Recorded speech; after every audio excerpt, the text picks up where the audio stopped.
Fox Sports. We are Baltimore. We are LA.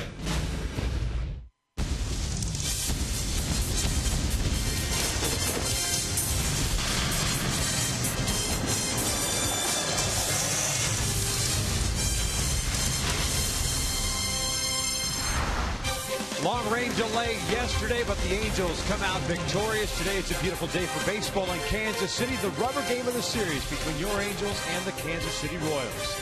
Hi, everybody, from inside Kauffman Stadium. We welcome you back to Angels baseball here on Fox Sports West, along with Mark Guviza.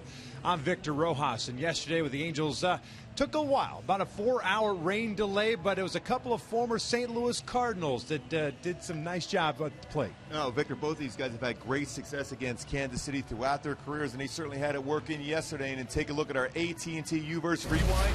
Albert Pujols, David Freese, back to where they're swinging the bats well against Kansas City. Albert Pujols, one of his 2 hits, drives that ball in the right center field, using the bigger part of the field with success. 2 for 5 with a couple RBIs for Albert Pujols. Then David Freese comes up with some key situations yesterday with runners in scoring position, comes through not once but twice with base hits, driving in 3 total runs, and eventually his perfect swing, his best swing of the entire day, hit the ball very well to right center field for a double. So 3 hits for Freese, 2 hits for Albert Pujols, 5 RBI combined for the 2 of them, enabled to the Angels to be able to win that game yesterday. Yeah, local product Michael Moore went 2 innings. He picked up his 2nd big league win. We'll see what the Angels have in store for the Royals today as we step away for a second here at Kauffman Stadium. When we return, we'll continue to talk about the Angels' hotness. They've been red hot since early May. Angels baseball is brought to you by CarMax. Start the search for your next car at CarMax. By AT&T U-verse TV, rethink possible. By the all-new 4-door Fiat 500L. Visit FiatUSA.com. And by the UPS Store, your one-stop shop for your small business needs.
3 of this 3-game set, and mentioned that the Angels have been playing very good baseball since early May, and actually it's been since May the 8th, second best record only to the Oakland Athletics since then. Well, Victor, what you're coming down to is they've been swinging the bats exceptionally well. They've been pitching, they've been playing great defense, and even looking back on Friday night's game, Mike Trout hit one of the most incredible home runs you may ever see in the second fountain here in dead center field at Kauffman Stadium.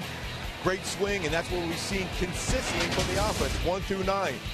29-17 last 46 games. The ERA has been very good. The batting average has been good, especially with runners in scoring position. That's the most important thing. That was an issue early on, certainly not now. That's why they're playing as good as baseball as anybody outside of the Oakland A's. Couple of veteran pitchers on the mound. Jeremy Guthrie for the Royals, C.J. Wilson for the Angels. We're just about ready for baseball in Kansas City. Sit back and relax. Lineups and first pitch when we return.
For baseball here at Kauffman Stadium, there's some clouds up above, but no threat of rain, unlike yesterday where it had a 3-hour and 58-minute rain delay on top of the 7-minute rain delay after the first inning. Today, there is some rain scheduled, but it's supposed to happen a little bit later on. Just a 30% chance of perhaps a passing shower. Let's take a look at the Kia standings in the American League West. The Halos currently 4.5 back with the win yesterday, and Oakland winning over the Marlins in 14 innings. So the Angels now at 45 and 34. Seattle ended up losing to the Cleveland Indians, so they lost a game in the standings. They find themselves now 7.5 back. The Royals have taken the field. Jeremy Guthrie getting ready to throw his first couple of warm-up pitches. We'll take a look at Mike Scioscia's starting 9 for the Angels. This is game number 80 of the season. Cole Calhoun will lead things off. He'll play right. Mike Trout is in center. Albert Pujols once again the DH. Josh Hamilton in left. Eric Ibar short. Howie Kendrick at second. C.J. Cron at first. David Freese third. And Conger batting ninth. Same line of the Angels that ran out there in yesterday's contest. Taking on the 35-year-old right-hander native of Roseburg, Oregon, by the name of Jeremy Guthrie. And Guthrie's got a good fastball with good movement on when he stays downstairs. 89-94 slider, curveball, very, very good changeup. The keys to be able to be successful against Guthrie: drive elevated fastballs. When he makes a mistake with the fastball up, you can get it out of the ballpark. He's allowed 14 home runs. And look for patterns. He gets into patterns where he'll go first pitch fastball quite a bit. That's when you jump on it, lay off the breaker ball in that first pitch. Let's check out the Royals defensively today for Ned Yost. Behind Jeremy Guthrie, Gordon, Dyson, and Cain in the outfield from left to right. The infield has Valencia, Escobar, Infante, and Hosmer from third to first. And Salvador Perez once again behind the plate. And anytime with Guthrie on the mound and he's throwing the ball well, he will get some ground ball action. Escobar's got a very good throwing arm from the shortstop position. He started all 81 games this season at shortstop, 7 errors, 4 in his last 16. Most on high throws over the first base, but very athletic, covers a ton of ground. Halos last night, 12-hit attack and picking up that 6-2 victory. Michael Moore picking up his second major league win, going 2 innings and allowing 2 runs on 2 hits. Today's first pitch being delivered by the UPS store. Cole Calhoun stepping in, ready to lead things off, hitting 280, 6 home runs, 18 runs batted in. Cole yesterday had himself a 3-hit game, as did David Freese. 2 singles, a double, and RBI. Scored 2 runs. And the first one today is down low. Todd Titchener calling the balls and strikes. Clint Fagan at first, Tim Timmons at second, the crew chief Tim Welke over third.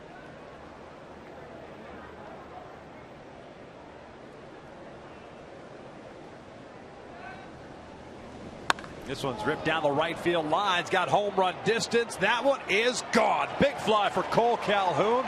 And just like that, 1-0 Angels. Again, when Guthrie, what happens when he doesn't get that fastball down, he'll elevate it, and you have to jump on that and attack the fastball. Cole Calhoun did that, continues to swing the bat well. Leadoff position, especially here at the K. 7th home run of the year for Calhoun, 19th run batted in. Well, this fastball right down the heart of the plate, elevated, belt high. No doubt home run for Cole Calhoun, giving him his 7th home run and 19th RBI. The 15th home run that Guthrie has allowed this year. That ties him with James Shields for the team lead. Trout takes a strike on the inside corner. For the Angels, it's their 84th home run on the season. 0-1 pitch. Breaking pitch out towards center. That's going to get down for a hit. So back-to-back hits for the Halos to start off this ball game. Guthrie is 3-5 in his career versus the Angels. An ERA over 4. Made some mistakes up in the strike zone already.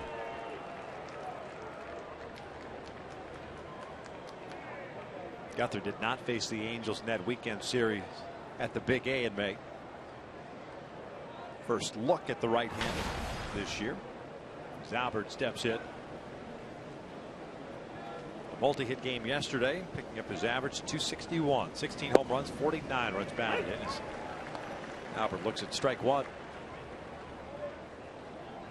Guthrie has a very good pickoff move. He has 2 pickoffs this year, 11 in his career. Easy for Mike Trout to get a big lead against him. That's a janked foul over the head of Gary DiSarcina. He's awake now. Yes, he is. 0-2 count. Guthrie is coming off a win against the Dodgers. The dugout always gives the grief to the third base coach when something comes lining over their head like that. And DiSarcina is getting a lot of chatter from his dugout. 0-2, popped him up. This one's drifting out toward left. Alex Gordon is there. 1 away. Just got in enough on the hands. Albert unable to extend. So Trout back to first, 1 out for Hamilton. Well, he didn't miss by much, though. Some pretty good swings against Guthrie already. 3 good ones. Just enough in on Pujols to not get it out of the ballpark. Some pitches have been elevated for Guthrie so far.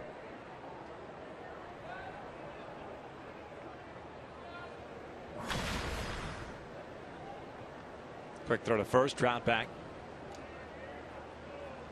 Mentioned that victory that Guthrie had against the Dodgers his last time out. He's actually won 3 in a row. And that's on the heels of 3 consecutive losses.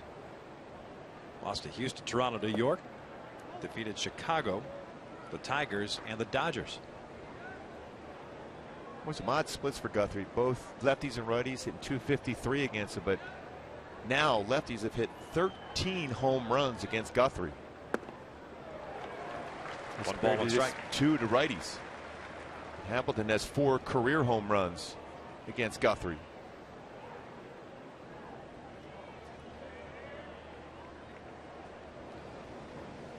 Josh yesterday went 0 for 5 with 3 strikeouts.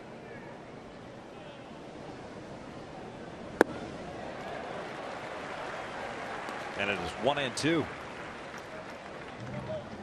306 batting average for Hamilton. 3 home runs, 18 runs batted in. Has 7 doubles.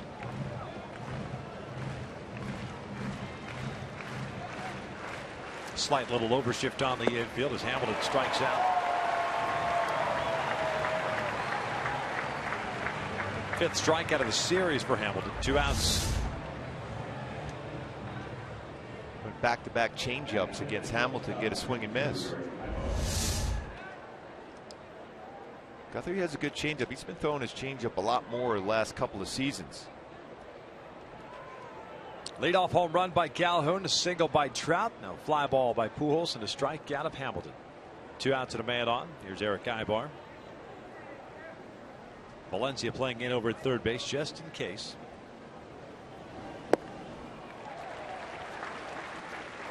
No balls, 1 strike.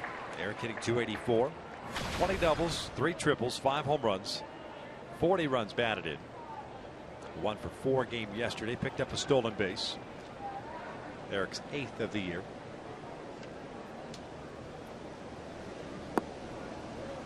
What a 1. A lot of times, especially with 2 outs and Eric Ibar at the plate, you think in terms of singles, maybe a double. That's a time when you might see Mike Trout take a shot at stealing a base to get in the scoring position so Ibar can drive him in. Yeah, I was absolutely thinking about Trout going at some point.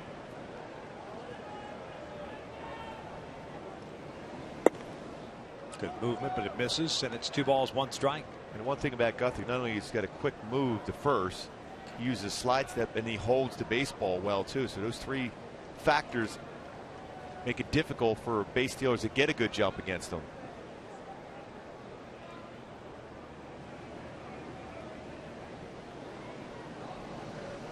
Two one now. Outside. 3 balls, 1 strike. Kendrick on deck. Guthrie, the veteran, has been around since '04 in the big leagues. That was with the Cleveland Indians.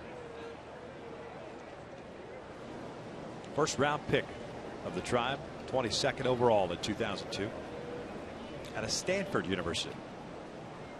Although he started his collegiate career at BYU. 3-1. There's a strike. Ibar perhaps thought it was ball 4. So Trout's going to be on the move regardless here with a full count and 2 outs. Hosmer is going to hold him on even with a left-handed batter up.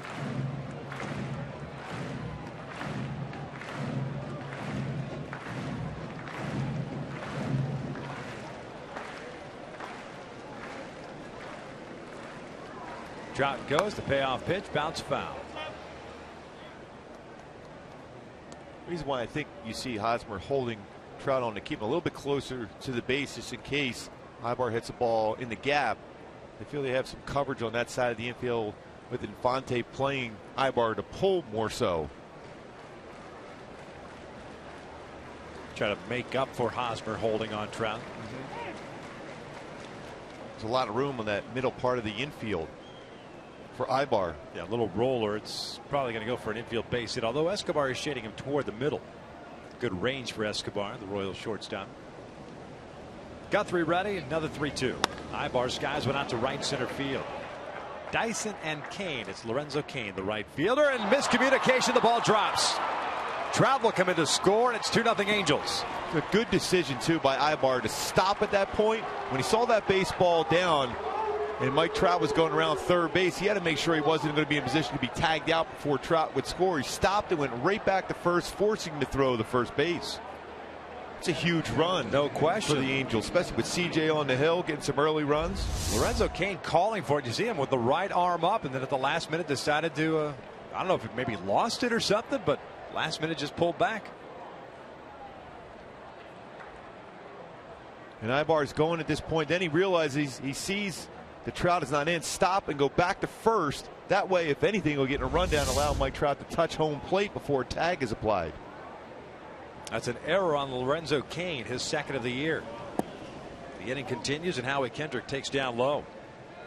A gift run. The Angels will take it. No RBI for Eric. As much as you would like to see Ibar get a hit because it was never touched in the glove by CAIN, that's the right call. It should happen more often. This one's fouled back. 1 ball, 1 strike on Howie, hitting .276, 4 home runs, 32 RBIs.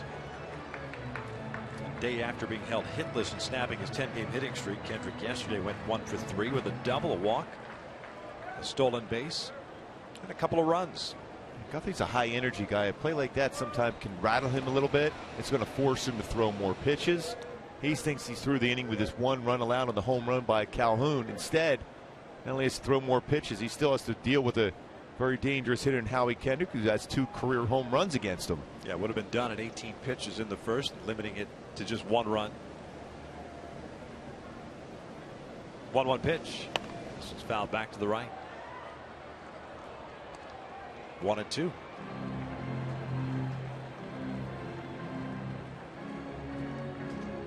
Angels losing the opening game of the series Friday night, 8-6. And then Shoemaker taking the loss in that one. Mentioned Michael Warren picking up the victory in yesterday's game. Both starters lasting 4 innings. The old rain delay. 1-2 again. Upstairs. 2 balls, 2 strikes. Well, what a job Hector Santiago has done in his last 3 starts since coming up from AAA. Yeah, he really has. Saw him this morning in the hotel as he was getting ready to leave and said, heck of a job yesterday. And he said, thanks. And I said, one of these days. He said, yep, one of these days. This one out to shallow right. Lorenzo CAIN comes in, takes charge, this time makes the catch. That will end the inning. The Halos do strike for 2. Cole Calhoun got it started with his 7th home run of the year to right field. At the bottom of the first, 2-0 Angels.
for the 7th home run of the year. The Angels tacking on an unearned run on the error by Cain, leading 2-0. As we take a look at Ned Yost's Kansas City Royals lineup, 41-39 on the season. Cain will lead things off and right. Eric Hosmer at first.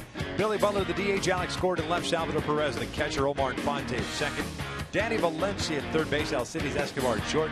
And Gerard Dyson gets a start in center field. An odd start. Left-handed batter against a left-handed pitcher on the mound. But Justin Maxwell continues to struggle. And that's why Dyson is batting ninth. Taking on C.J. Wilson, 8-6 with a 3.70 ERA. And very good in his career versus the Royals, 4-0 with a 2.73 ERA, 8-6 on the season. But the keys for CJ today, build on that last road game. He had been struggling on the road, but last game out in Cleveland, very good.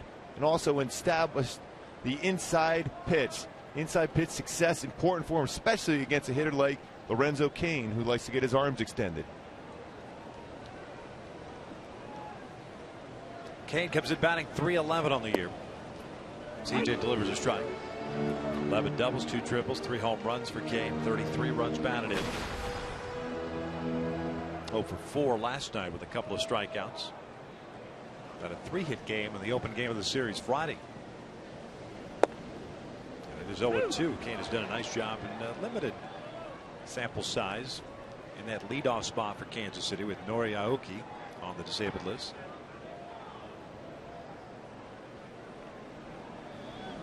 Breaking ball just missed off the plate. Well, that did miss by a whole lot. It's not exactly where Hank Conger was set up. Looked like it was close to getting around that outside corner, but a good miss though for CJ.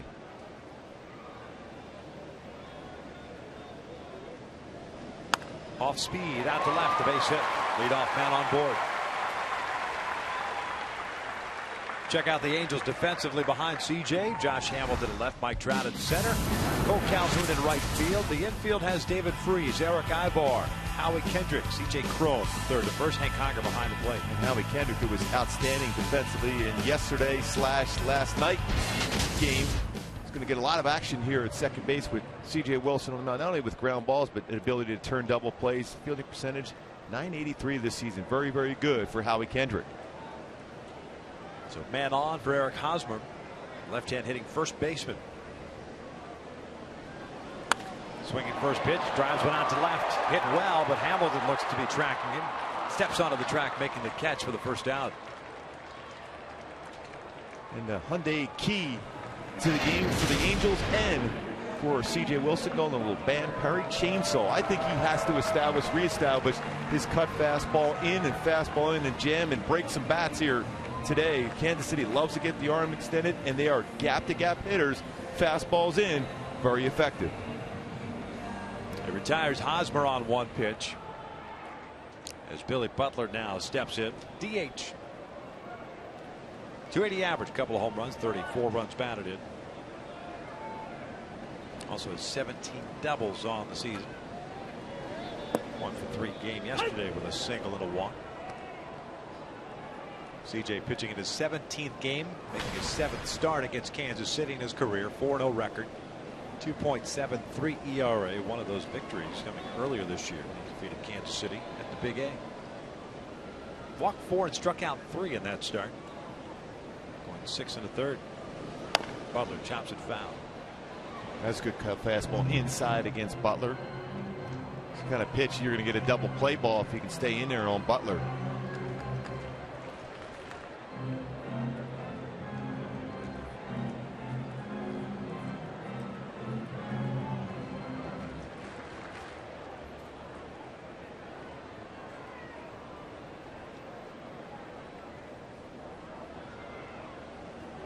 Oh, 2, a swing and a miss. Down goes Butler, 2 down.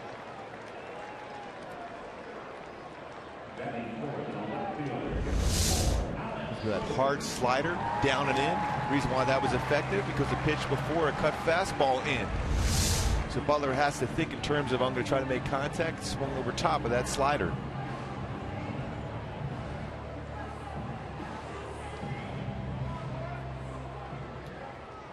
Two outs, Cain at first. Here's Alex Gordon.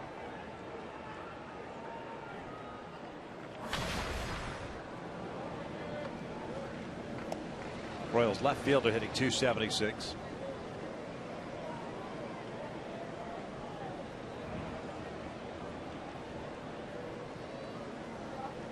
home runs, 41 runs batted in for Gordon, team leader, home runs and RBIs, tied for the team lead in the home run category. Just missed inside. It's 1 ball, no strikes. Lefties have struggled against CJ this year, 202 batting average. Right-handers slightly better, 236.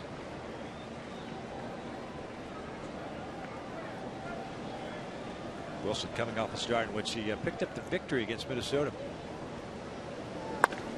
Did so after allowing 6 runs on 5 hits. Pardon me, 9 hits, 5 innings of work.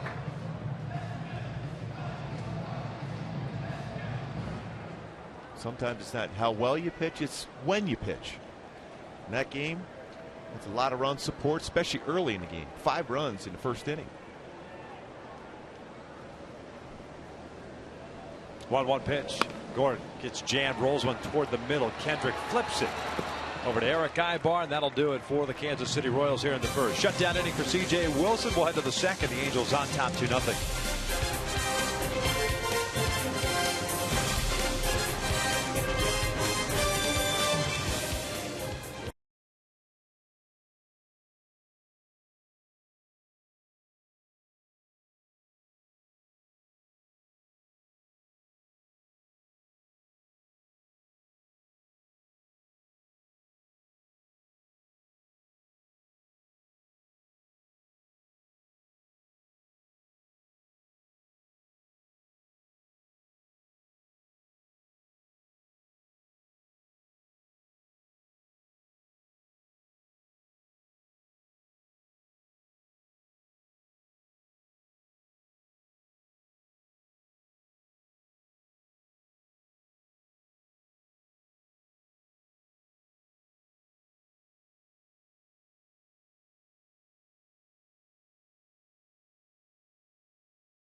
Lead. I want to remind you that coming up later in the game, we'll bring you the AT&T fan photo of the game.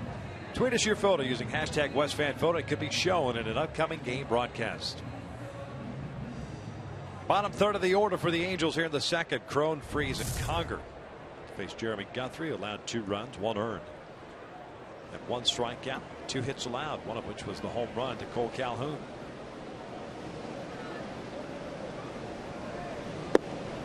First one down low to Crone, first baseman today.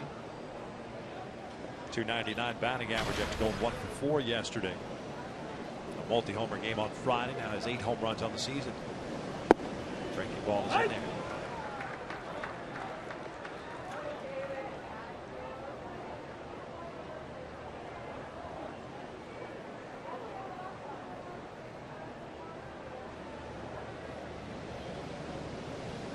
This is out to left.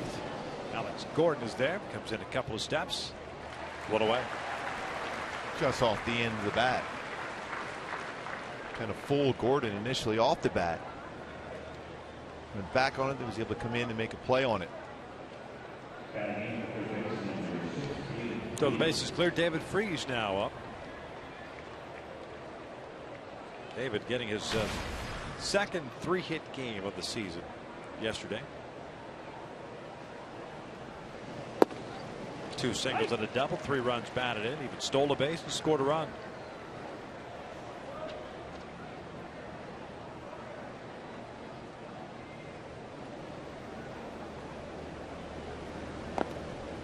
Check swing foul, and it's 0-2.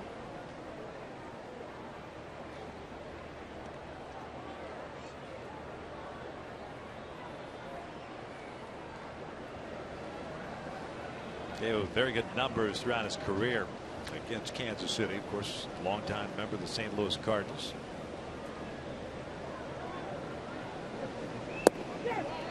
Went around on the breaking ball. That is the second out here in the second. Folks, the Angels take on the Astros Friday, July the 4th. Remember, that's a 6:05 start. You can make your plans to celebrate Independence Day and the Big A. Enjoy a spectacular post-game fireworks show courtesy of GovX.com. Purchase your tickets. Log on at Angels.com. 4th of July, right around the corner. It sure is. Yeah, the All-Star game 2 weeks from tomorrow. Conger tries to bunt, but unable to get it down to third base line. It's put out for the third out. So the Angels go down in order. We'll head to the bottom of the second. Still 2-0 Angels.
C.J. Wilson finishing up his warm-up pitches, as we've seen all weekend long. Plenty of Angel fans in attendance. Of course, the Morin clan is here.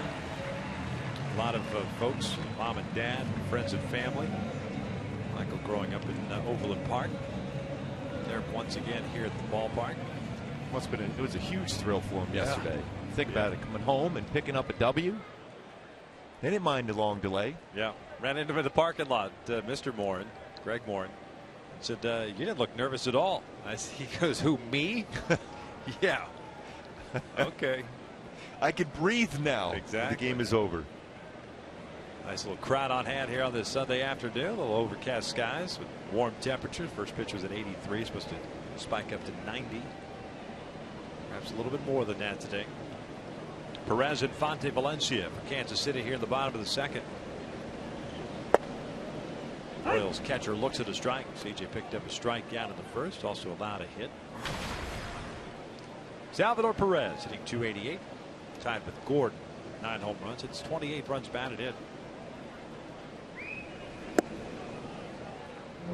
Count even up now. 1 ball, 1 strike. The Royals team that is 5th in team batting average in the American League, but dead last in home runs, 10th in runs scored, 13th in slugging, 13th in on base percentage. Already made a change in the hitting coach situation. Dale Swaim, who was the third base coach, now has taken over the hitting coach duties. And for a while they were swinging the bats well, then all of a sudden coming home after a very good stretch in which they won 10 in a row, struggling. So pulled foul. It's 2 balls, 2 strikes. It's an interesting lineup because you've got a couple of guys that haven't necessarily progressed to the next level. That's Swaim there. Speaking specifically of Hosmer and Mike Moustakas. Moustakas having been sent down to AAA earlier this year with his struggles. But the big boppers haven't necessarily materialized, and they haven't gone out and signed a big bopper or tried to acquire one for that middle part of the order, especially out, if they can find a optimal right fielder that's got some bump in his bat, then maybe it balances out that lineup a little bit. Their philosophy has always been very good pitching and great defense. They have that, but you need some offense. This one's out to left field. Hamilton coming in and to the backhand, makes the catch. Second base umpire Tim Timmons with the call. Ned Yost might make the walk out there just so that his replay crew can take a look at it. But as it stands right now, it's an out. Now Yost heading back to the dugout. Good read, a good jump for Josh. Sliding in on the backhand. Great play just before it hits the outfield grass. So one out. Omar Infante now the batter. He looks at his strike. Just to finish up that point on that Royals lineup, the most interesting part of it is that they continue to run Eric Hosmer out there in the number 2 spot, the guy that doesn't take a whole lot of pitches, hacking first pitch. I mean, if you're going to keep CAIN in that leadoff spot, you would think Omar Infante is the perfect number he's 2 a guy hitter. that can, especially with CAIN's speed, situational hit well, put the ball in play. Put Hosmer down in that 6 hole. Real surprised to see him in the second spot against C.J. Wilson. The Boo talked about C.J.'s numbers against left-handed batters to begin with. Very difficult for a lefty to track the ball well against C.J.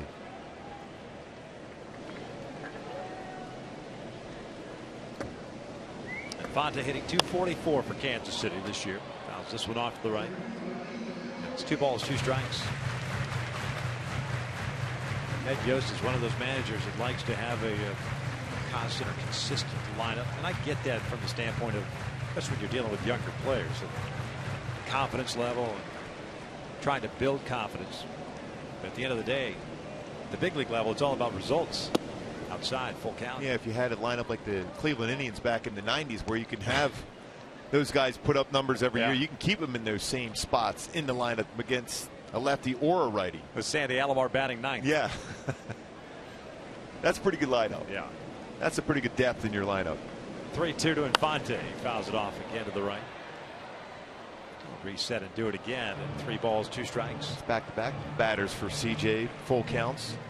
First inning only threw 11 pitches. 9 of them strikes.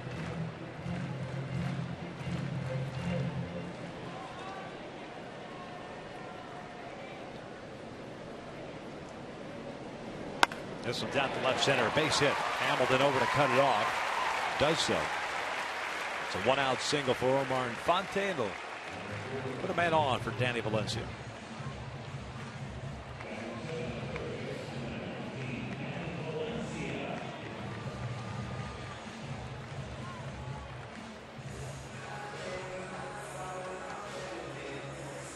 Valencia's done a nice job for Kansas City. .263 average, a home run, and 7 runs batted in. Playing in his 25th game, spent some time with the DL. It was in a game against the Angels back in May. Got hit in the hand.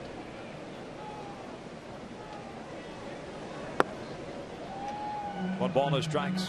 Valencia last year with Baltimore, hit .304 in 52 games. Came up with Minnesota, 19th round pick in '06.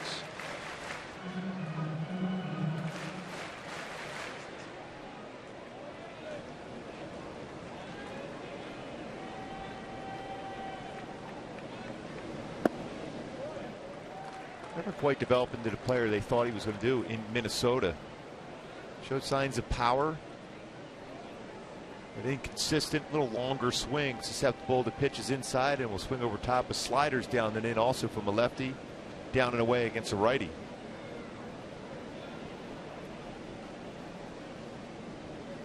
.2-0. 2-1. He's had one full season really in the big leagues where he played every day. That was back in 2011 with the Twins. Hit .246 that year in 154 games. 15 home runs, 72 runs batted in, but struck out 102 times. Had an on-base percentage of .294. The 2-1 is out to left. Hamilton Bad route, plays the ball hot. Infante's trying to go to third. Here's the throw, and Infante is out. What a throw by Josh Hamilton, 2 outs. Boy, big break for the Angels there, as Infante had to make sure that baseball was down. Good hustle by Josh after getting a longer route to the baseball. One hops it, but tracks the baseball down quickly and fires the ball into third base. And a good tag by Freeze. First outfield assist this season for Hamilton. Quick tag, no question. Out at third.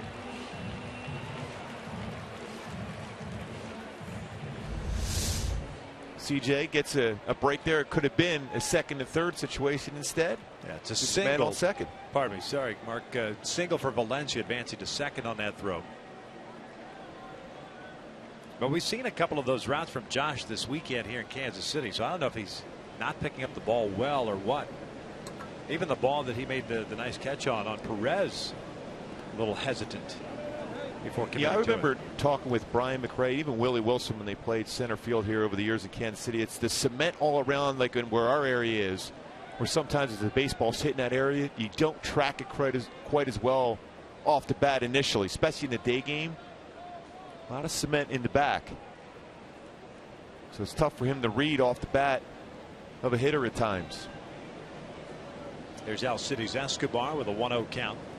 Shortstop swings through that one. As a matter of fact, go back to Friday night's game. It was Escobar that led off that big inning for Kansas City, the third, with a ball that was ruled a double that went over the head of Hamilton, and that was a ball that hit the base of the wall, where Josh got turned around a little bit as well. Resulted in that 7-run inning against Matt Shoemaker. 1-1. Up back 1-2. So in this inning for the Royals against CJ, 3 baseballs that were hit very hard. Yet there's 2 outs and a man at second, and CJ can get through this inning without any damage. Hitters counts and pitches elevated. First inning, a lot of pitches for strikes, ahead of the count, expand the strike zone, and an easy 1-2-3 inning for CJ. After the base hit from Lorenzo CAIN to start it. Now the 1-2. Off speed, fouled off to the right.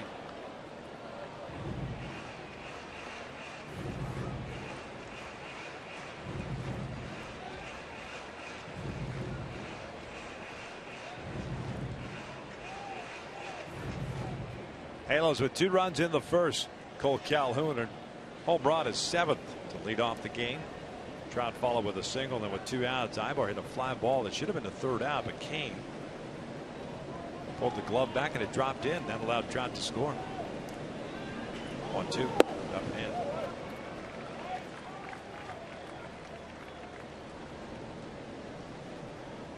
Two balls and 2 strikes.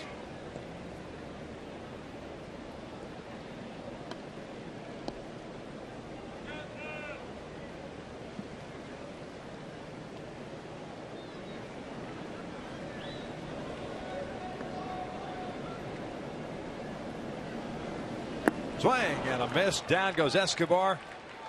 And a man stranded in scoring position. What to the 3rd. 2-0 Angels.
been some solid defense and a solid throw from Josh Hamilton. Retrieved the ball off his body as he came trying to slide in to make a play, but a perfect throw and a quick tag by David Freese. The third base gets Infante, and the high fives coming off the field. We've seen a lot of that, a lot of camaraderie with this team this year.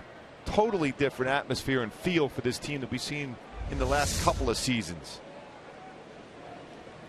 Top of the order for the Angels here in the third. Calhoun, Trout, and Pujols against Jeremy Guthrie.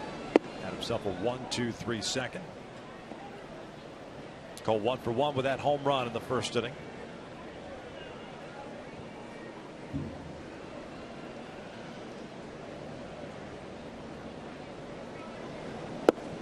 Off speed pitch. Evens up the count. 2 strikeouts for Guthrie, no walks, 2 hits allowed.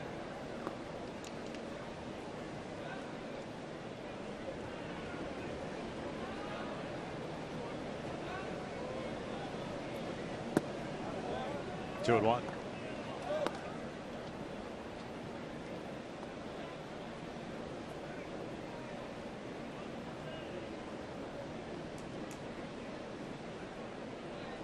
Valencia playing in just in case Calhoun has any ideas of dropping one down. Does see Cole do much of that? What we've seen from Cole was tracking a lot of pitches that have not been strikes, which is a good sign for him.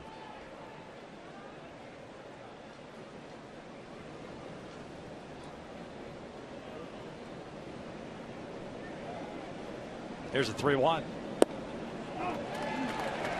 Strike 2. Opened up. Our Todd Titcher was ready to ring up Cole on a full ring up. See if this pitch hits the lower part of the strike zone, and it does. He was digging Cole in that second strike. Psych. Oh, this reminds you of the Naked Gun movies. That's right. Now if he punches him out and moonwalks here. Bouncer to the right side. Hosmer cuts in front of Infante. Feeds Guthrie. It's a high throw and it gets away. Perez not even close to backing up. And Cole advances to second. Boy, some breaks early on. Kansas City, although not fielding quite as well as far as fielding percentages as last year, known for their defense, but not so far in this game. The high throw. It's a dangerous throw, too, especially as a runner going down the line. If Guthrie's able to catch that, that could be a serious collision at first base. And Cole read that, getting away from Guthrie. No backup there from Perez. Gets into scoring position for Mike Trout. That's one as a pitcher.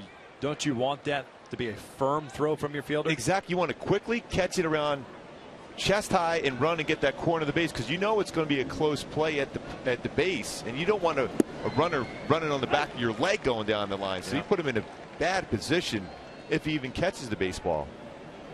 Second error of the ball game for Kansas City. Hosmer gets charged with his 6th of the season. Trout 1 for 1. He had a single with a run scored in the first. 1 ball, 1 strike. And his high throw from Hosmer, he still has time, but it's the high throw. It took something off it to be able to lead Guthrie going over there. You better with the firm throw. Wally Joyner, who played for both the Angels and the Royals, was the best I've ever seen as far as a perfect throw every single time to the base at first. Led you perfectly, but a firm throw. So you can catch it and then find the base. Wally now the hitting coach of the Detroit Tigers. Like Brad Ausmus's staff. Trout looks at a fastball for a strike, and it's 1-2.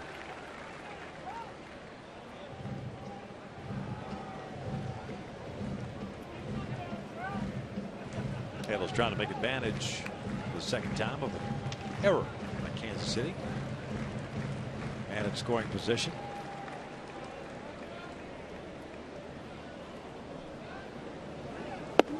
Two balls, 2 strikes. Oakland currently leading Miami 4-2. That game in the 7th. Being played down in South Florida.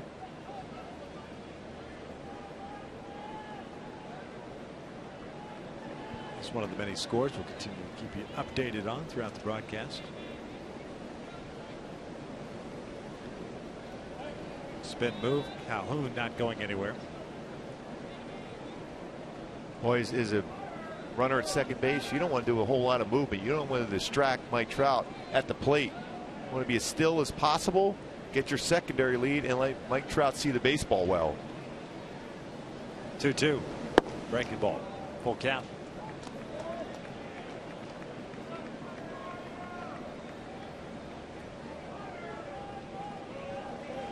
Albert on deck.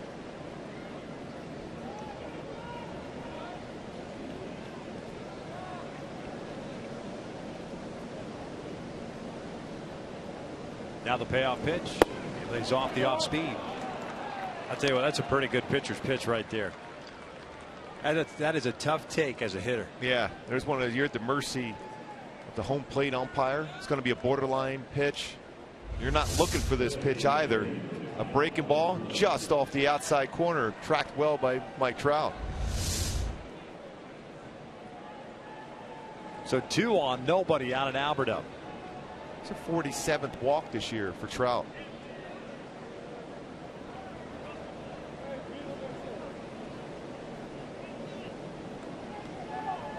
Albert 0 for 1, hit a fly ball to left his first time up. It's Trout tied for 5th in that category in the American League as far as walks.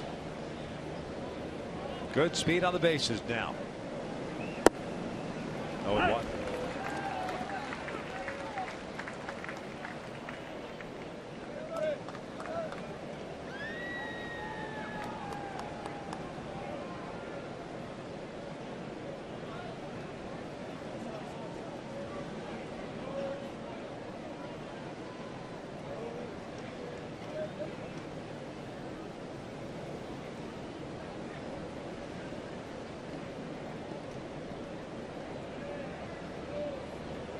Glance back to Calhoun. Ground ball to the left side. Valencia beats Infante for 1. It's a high throw, safe at second. Well, we've seen that call made well by second base umpires a lot, because in the past, get close to that area at second base, they'll call him automatically out, but it was a high throw and the right call. High throw from Valencia, and Trout was all over him. Well, Ned Yes is going to come out. He was waiting on the top step, or on the top step, for his crew to give him the high sign as to whether or not to go out there and challenge it. It looks like they do want to challenge this play. There's another look at it. See if Infante keeps his foot. Doesn't look like he did. And not from that angle. So it's officially a challenge by Ned Yost. Ruling on the field is safe.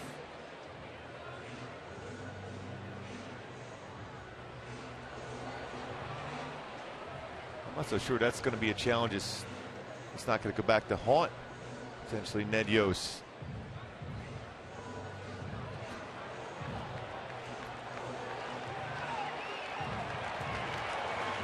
Awfully close. Yeah, we're looking up the Videotron here at Kauffman Stadium. His foot real close to be able to stay on the bases. He's trying to get the baseball in the glove. Looks like they're going to be able to roll quickly here. High throw. Infante's leaping up. Does he have control of the baseball? Let's call him out. Double play. So 2 outs. Albert hits into a double play here. It'll be up to Hamilton. Well, you had to feel that Ned Yost had to feel pretty confident about that challenge there this early in the game. Yep. 10th double play that Pujols has hit into. So now 2 outs and a man at third. Hamilton at the plate. Josh 0 for 1 with a strikeout. Breaking ball. Nice block by Perez. Ruling on the field, of course, overturned.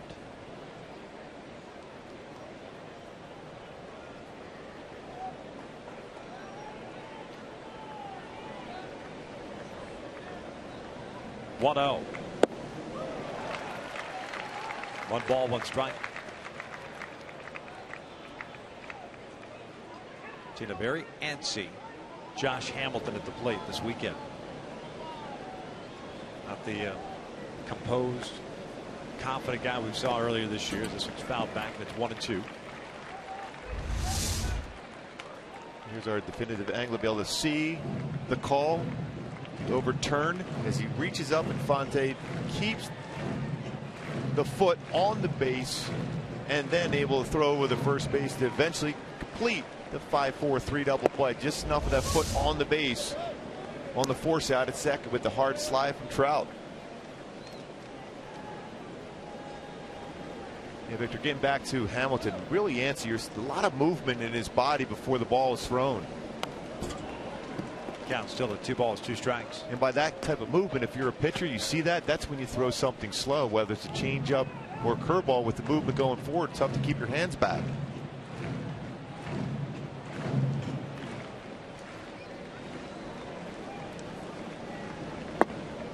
Full count.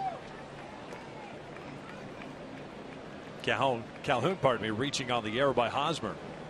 Trout walk, Pujols double play ball. Josh trying to make it at least 3-0. 3-2, ripped to right. There's a base hit, if not more. Calhoun will score. Josh is going to try to go to second. Here's the throw from Cain, and not in time. An RBI double for Hamilton. Boy, timed that one well by Josh. Big double, his 8th of the season, 19th RBI. Taking advantage of a mistake by the Royals in the infield.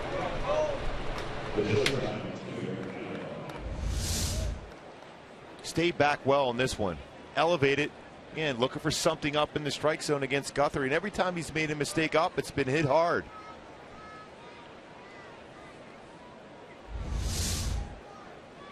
Josh picking up his 8th double, 19th RBI. Here's Eric Ivar.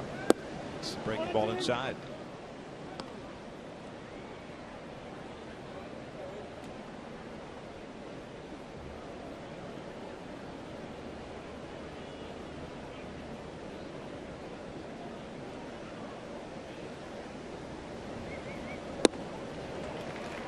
There, pulled on the off-speed pitch. 1 ball, 1 strike. Ibar 0 for 1. Reached on that error by Lorenzo Cain on the drop fly ball in the first inning. Well, Ibar's is 4 for 29 in his career versus Guthrie.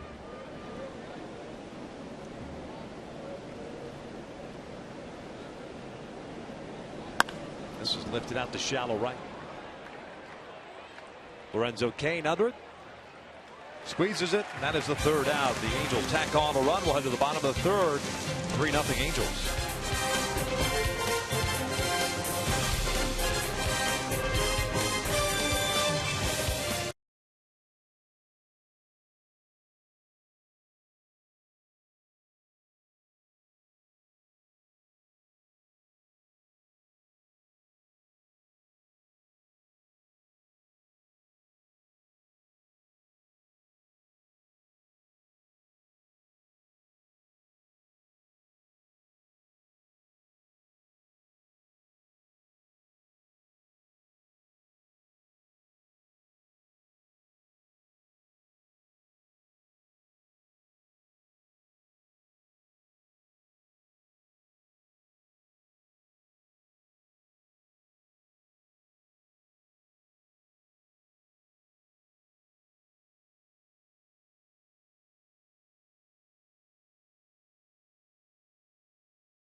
One of the tools that the Royals need to be successful is solid defense. In this game so far has not been the case for Kansas City. No communication out in the outfield as Lorenzo Cain called for it, then pulled away from Dyson, falls in, zoning in a run. Then a ground ball to the usually short-handed Hosmer, but a high throw to Guthrie covering the base, unable to make the play, and Calhoun got into scoring position himself and eventually scored. 2 runs should not have scored for the Angels so far against Kansas City, but they did because of poor defense. 9-1-2 for Kansas City here in the third. Dyson, Cain, and Hosmer face C.J. Wilson, who has 2 strikeouts, 3 hits allowed. Helped out by a terrific throw by Josh Hamilton on a ball that he misjudged. Got away from him. Throwing out Infante at third base. Big out for C.J. Dyson, very good speed. He started center field, hitting .301. Has a home run and 10 runs batted in. And normally a guy that just sits against left-handed pitching, but with Justin Maxwell continuing to struggle. And Joe's figuring, take my chances with Dyson. This one pulled, and a terrific diving play by C.J. Cron, robbing Dyson of at least 2 bases. 1 out. Well, very well played by C.J. Cron. The difference maker in this game is the defense so far for the Angels compared to the Royals. Baseball's been right down the line, potentially for at least a double. Cron fields it well, steps on the base. A quick out for C.J. Wilson. In position, nice play. Quickly gets up, steps on the base. So 1 out, leadoff man Lorenzo Cain at the plate. Singled in the first, stranded. Take that back. He was forced down on a fielder's choice. Well, it's important for C.J. Cron to keep improving defensively at first base. It gives Mike Scioscia the opportunity to be able to allow Pujols to DH on occasion.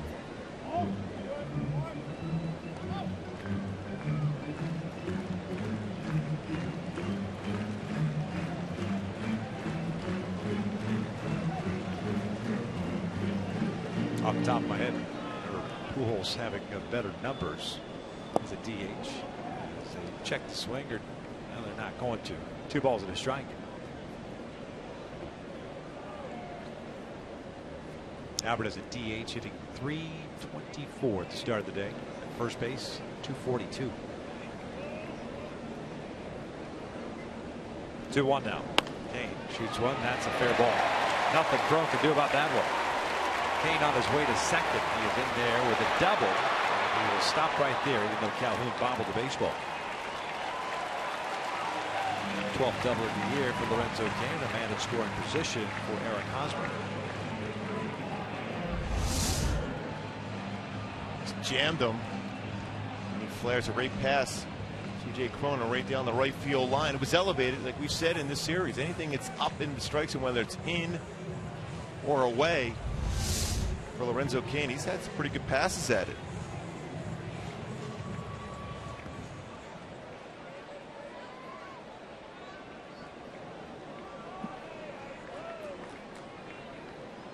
Hosmer saw 1 pitch in the first inning, hit a fly ball to Josh Hamilton in left.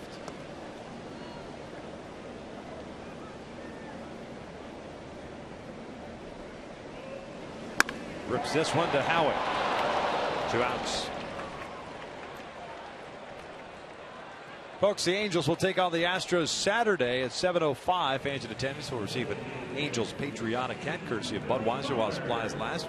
Purchase your tickets today at the Angels Stadium ticket office or by logging on at angels.com.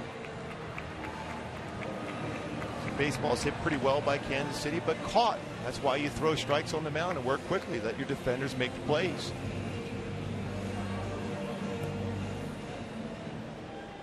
So Butler will step to the plate. Angels after the game today will head up to Chicago. 3-game set against the White Sox, then return home for 7. 4 against the Astros, 3 against the Blue Jays. Butler, strikeout victim in the first.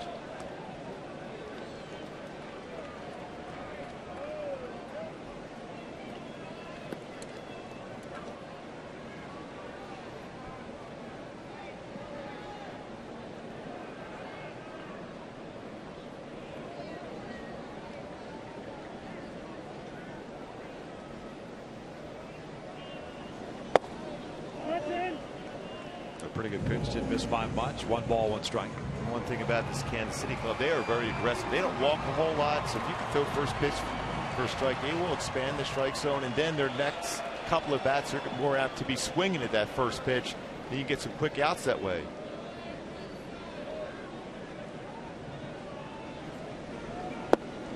2-1 now. Halos with 2 runs in the first, 1 in the third, take a 3-0 lead.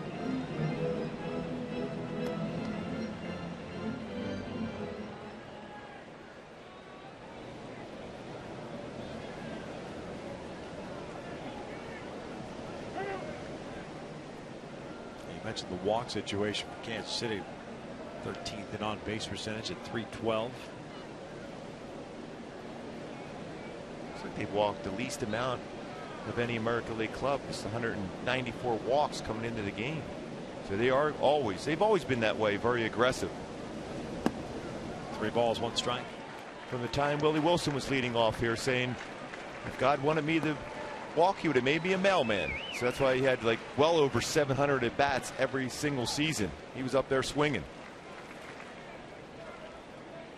Gave you a better chance to win a batting title too, right? Yes. Get that many ABs, especially with that speed he had on the turf. turf. Yeah.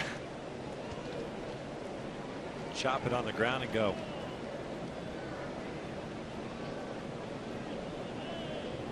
(3-1) now.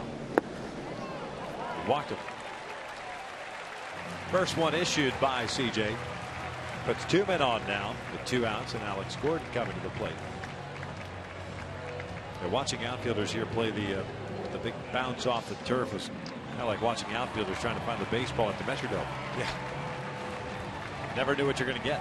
And you played some veteran teams. Those guys were playing back at the warning track. They didn't want to be exposed coming in on the baseball and it bounce over their head or go around on the corners for inside the park home runs.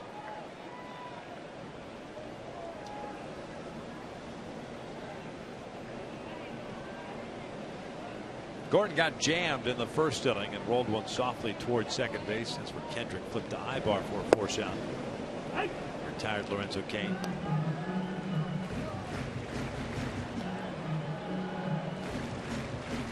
What gives the Royals fans and Royals management hope that Moustakas and Hosmer can turn the corner is Alex Gordon, guy who struggled when he first came up.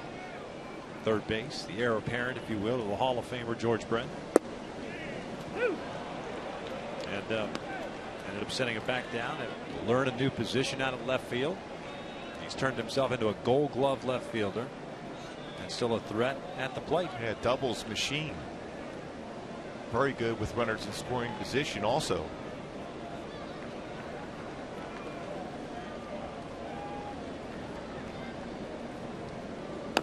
Well, bouncer to first. Crowan will take it himself. Big difference between those 3 guys. Gordon, a collegiate player. Moustakas and Hosmer drafted out of high school. They played 3-0 Angels.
The Angels with a 3-0 lead. Take a look at the Honda upcoming schedule. Mentioned the 3 games against the White Sox, the 7-game homestand, then the 4 against Texas to finish off the proverbial first half. Right before the All-Star break. Don't forget that All-Star break. You've got the Futures game on Sunday, the Home Run Derby on Monday, the 14th on ESPN, and then the Midsummer Classic Tuesday, July 15th from Target Field, Minneapolis on Fox. There's going to be some serious talent, young talent in that game. Howie swings at the first one, lifts one out to CAIN, puts it away, 1 down.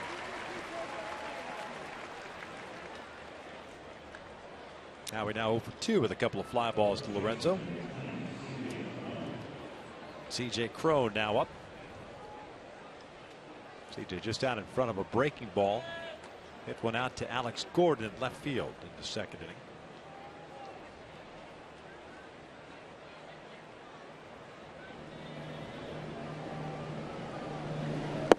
Looks at a fastball for a strike.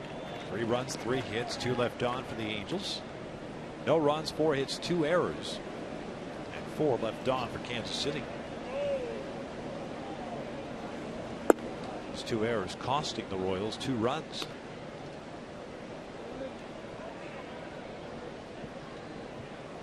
That's something that Mike Scioscia stressed on the Angels even in spring training, and big time improvement as far as the Angel defense this year. See what happens when you make mistakes in the field. Some easy runs scored against you.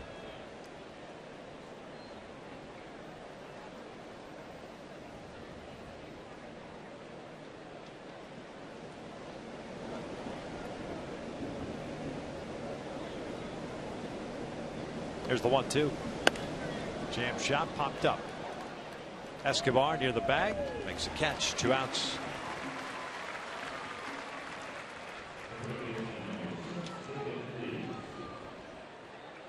So David Freese will now step up. 0 for 1. He struck out. One of the 2 strikeouts that Guthrie's put on the board so far today.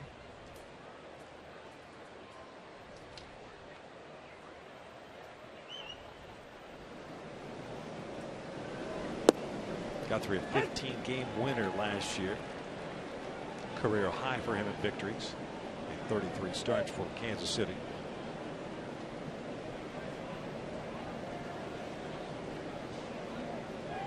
Second full season. Came over from the Colorado Rockies in 2012. Exchange for Jason Hamill and Matt Lindstrom. Does have very good balance over the pitching rubber, very deliberate in his delivery. This one's down the left field line. Gordon giving chase, and he'll make the catch. Good jump by Gordon. The Angels go down in order into the bottom of the 4th. Halo still on top.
Rancher Barbecue Ultimate Cheeseburgers. By Time Warner Cable, enjoy better.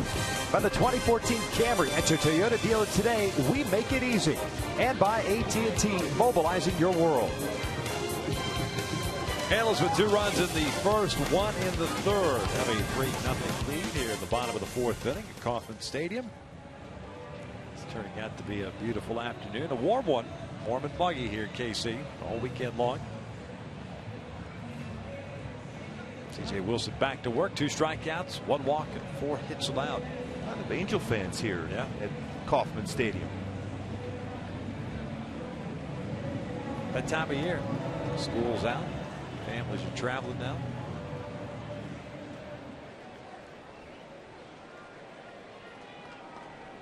Perez and Infante Valencia for Kansas City here in the 4th. Surprising numbers for Perez against lefties. 190 compared to 316 versus righties. I think that's a product of trying to pull lefties as opposed to just going up the middle. He's hit the ball well in this series, going middle to right center field. You're right. He's seeing and tracking the ball from a lefty, trying to turn on it. Gets himself out, rolls the ground ball over to either third or short. He hit that sinking liner to Hamilton to lead off the second. He's 0 for 1.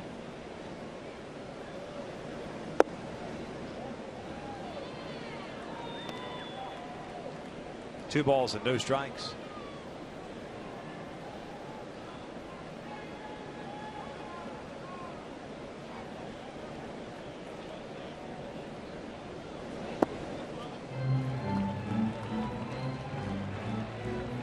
Three and 0 now.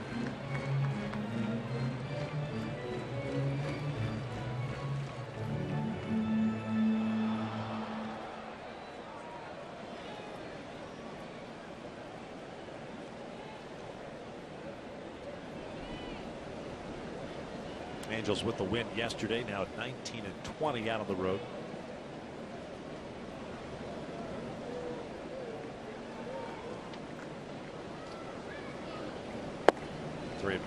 And no Chris Sale in that series in Chicago, which is always a good thing. Even though the Angels had success against them last time around at the Big A, it's always good to avoid Chris Sale. My Socials Club trying to get to that 500 mark and then over on this road trip. Angels trying to pick up their first road series since May 12th, May 13th.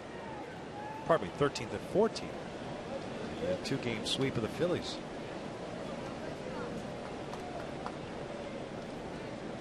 Three 1. And that hit him in the foot.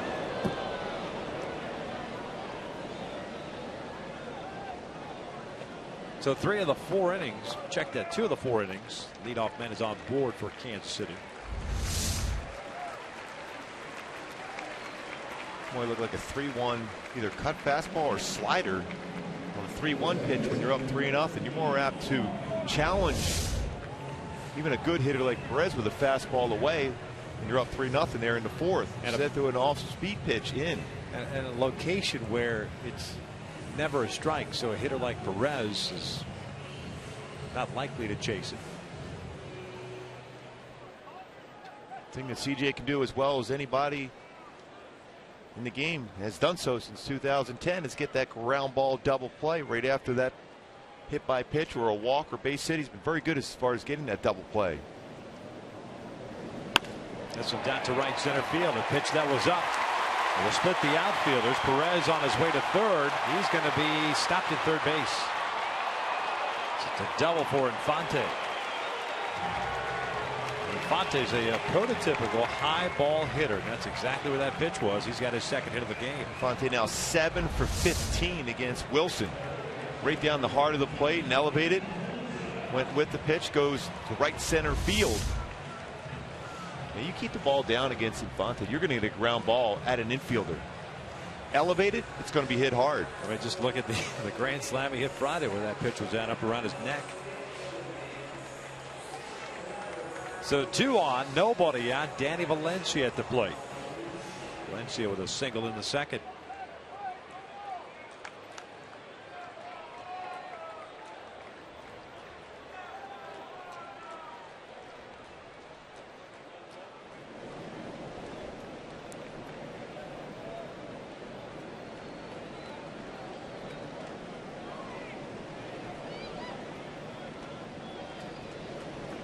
Valencia lines on the left. That is a base hit.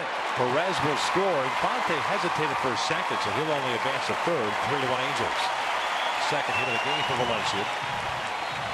Picks up his 8th RBI.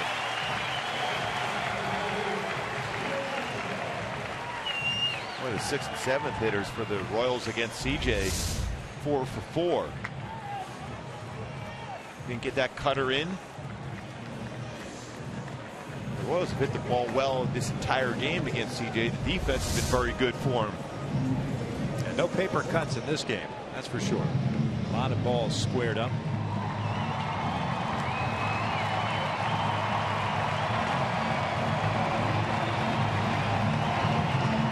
Still nobody out. Runners at first and third. Quick first inning. Tougher second for CJ. He's thrown 7 pitches here in the 4th, but he's already given up.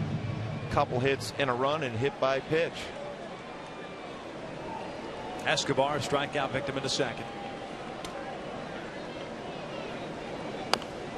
Reaching for the breaking ball, rolls it foul.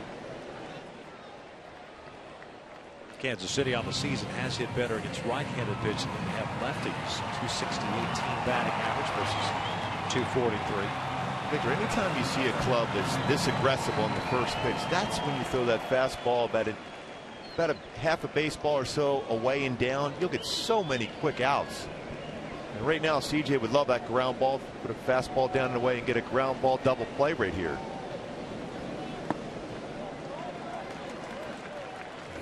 Minnesota Twins were like that, and they continue to be that way over the years. When you face an aggressive club and you're on the mound, you use that against them. You throw the fastball, but you throw it just off the outside corner, keep it down. You get so many quick outs.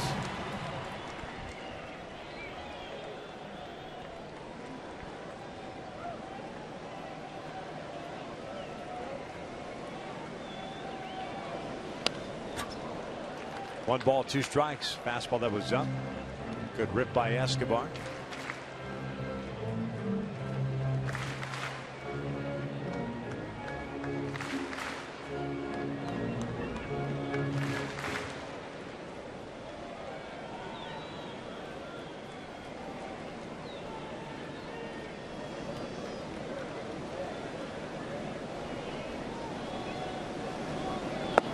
Two balls, 2 strikes. CJ always seems to have one of those innings that kind of blow up on him.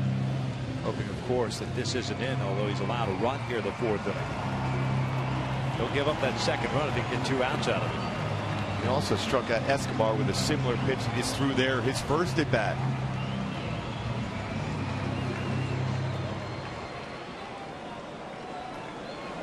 Going to come back with that slider down and in again to see if he get a punch out. 2-2. Lays off the count.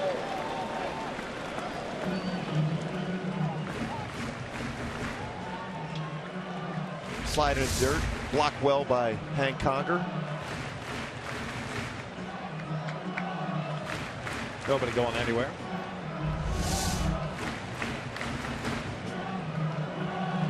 Oh, look, wouldn't be surprised if Valencia takes off here.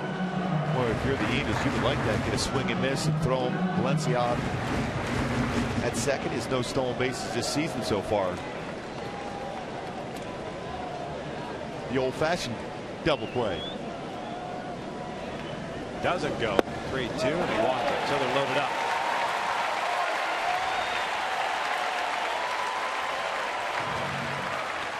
It'll prompt a visit by Mike Butcher here in the 4th inning. Only the 15th walk this entire season for Escobar. And 282 at bats. And a tricky situation too with Dyson now at the plate, because any little dribbler or anything like that becomes an extremely tough play with Dyson's speed. Yeah, it's going to be difficult to get a double play ball. You obviously, if a ground ball in the infield, you have a play at the plate. You may do that. Also allows your outfielders to play a few steps in.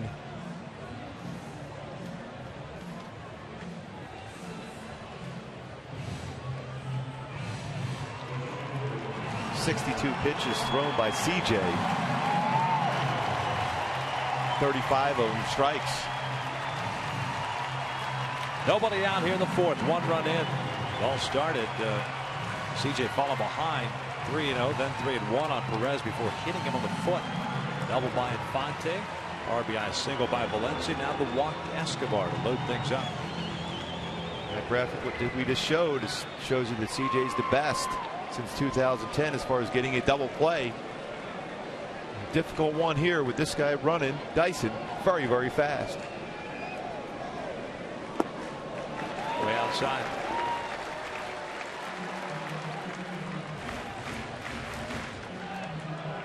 Four for 18 this year against left-handers. Grounded out to C.J. Cron in the third. Now, you take the grounder to Cron. At the very least, if it's right at him, he'll come right home. Get the fourth shot at the plate.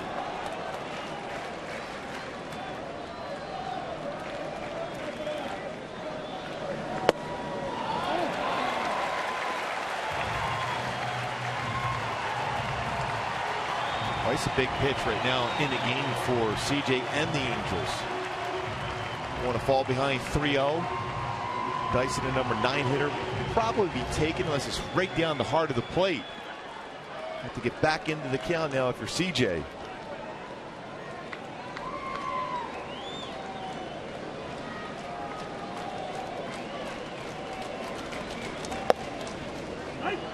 Two balls, 1 strike.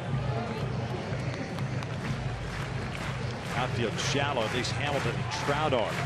Cole plays a deeper right field.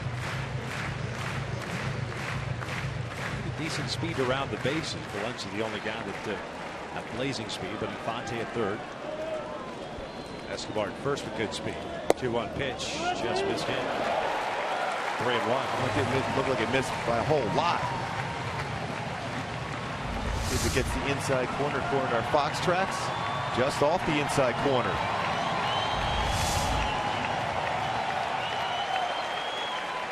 Out of time to start nibbling.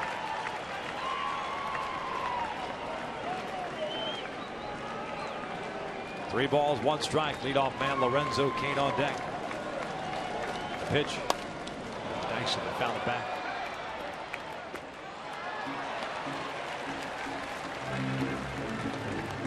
So a full count here.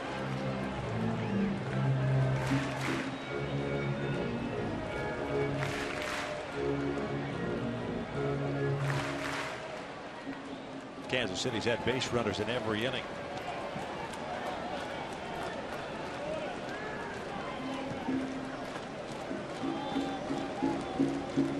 Payoff pitch on the way. Dyson bounces straight back.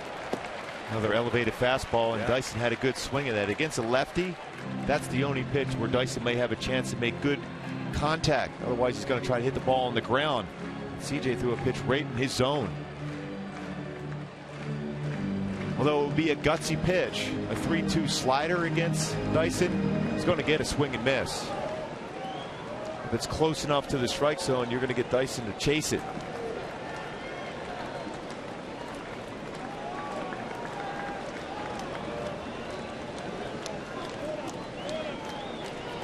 Another 3-2. Swing and a miss. Down goes Dyson. 1 down. And CJ showed me something there by going with a slider to get a swing and miss against Dyson. The slider grip, got that front shoulder in well, was going to throw for a strike also, and gets the swing and miss, the important out.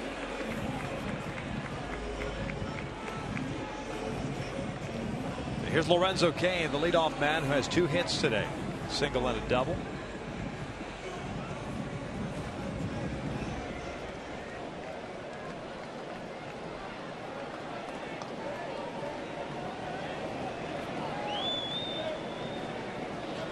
Double for Cain, his 12th of the year.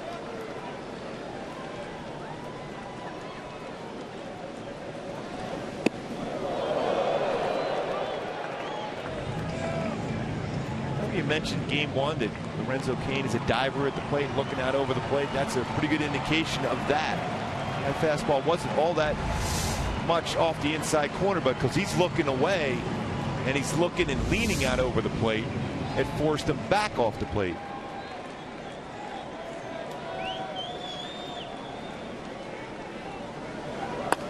fouls it off to the right.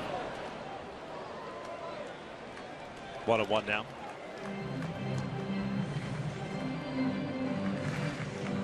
Wilson now at 71 pitches. 40 have been strikes, 3 punch-outs, 2 walks, 1 hit batter, 6 hits allowed.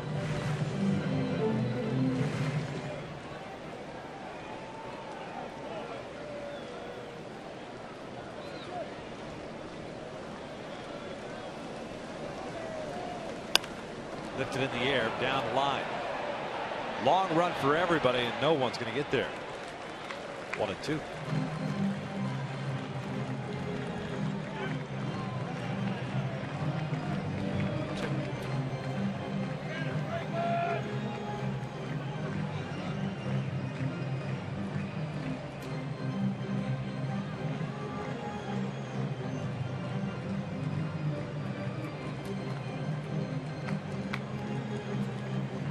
The Royals team that has hit well with men in scoring position this year, 271. For whatever reason, just not been able to play consistent baseball here at home. TJ with 1 pitch can get out of this inning with just 1 run allowed. The 1-2. He's got to go chasing. 2 balls, 2 strikes. Nice block by Conger, keeping the ball in front of him. Pitch in the dirt. Well, that's great technique. Shoulders squared, glove down, keep the ball in front. Hank can struggle with the bat of late, no doubt about that, but he's been solid defensively. Mike Scioscia had said that even as of yesterday. He's real happy with the defense for Hank Conger this season.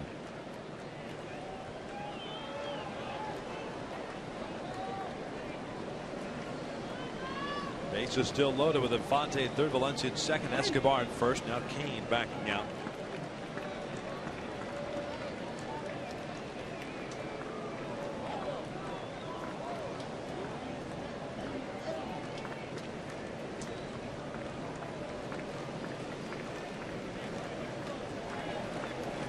Eric Hosmer on deck.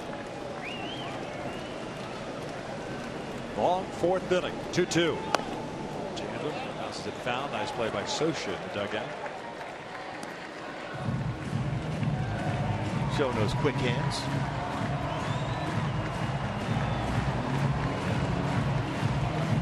I'm sure he blocked that clear path to the plate there too. That's one of those discussions. They're always difficult for Mike Scioscia because he was a guy that at home plate was his territory. You weren't getting around him unless you had to go through him.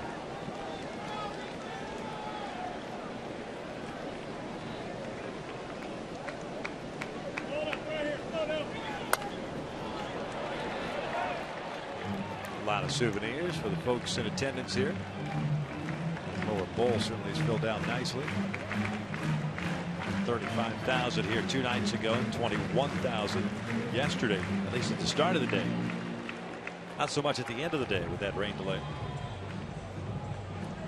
Figure in the mid-20s once again today.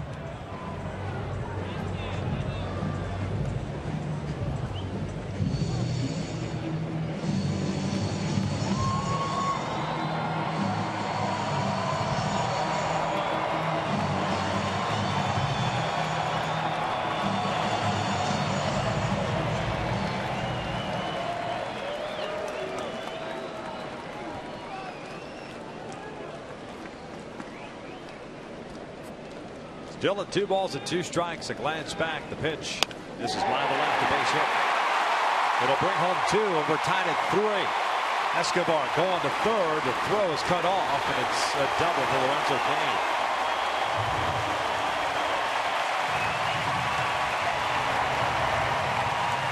After a long at bat by Cain, finally got a pitch. He can get his arms extended and turns on a breaking ball and hits down the left field line. Dropped the head of the bat on it. Hits it to left field, drive it in 2 with a double. It's 12th double this season.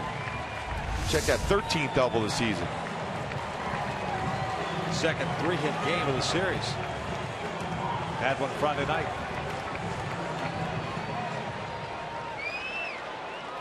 So Still one out. Runners at second and third. Infield back. We're still in the fourth inning. Eric Hosmer at the plate.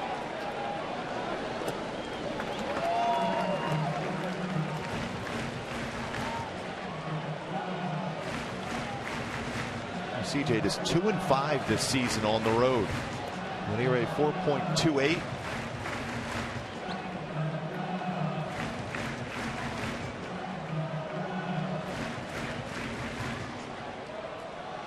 Threw the ball very well his last road start. We talked about that earlier in Cleveland. Prior to that, though, really struggled.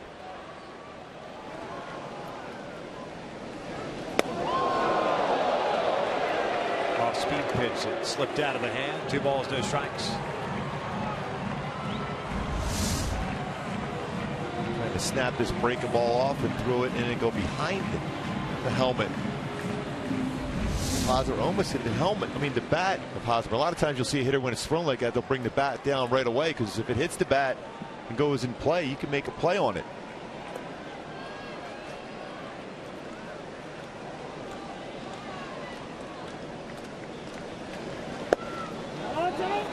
Three balls, no strikes.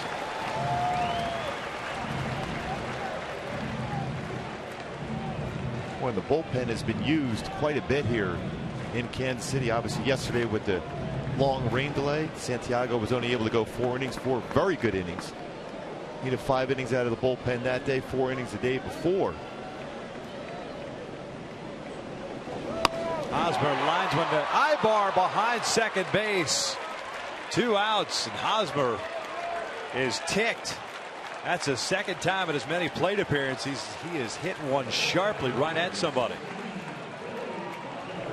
Boy, perfect positioning by Eric Ibar. Right back up the middle. Fortunate enough, CJ did not deflect that baseball, because right at the line drive, right at Ibar prevents a run from scoring. And they're going to walk Billy Butler here.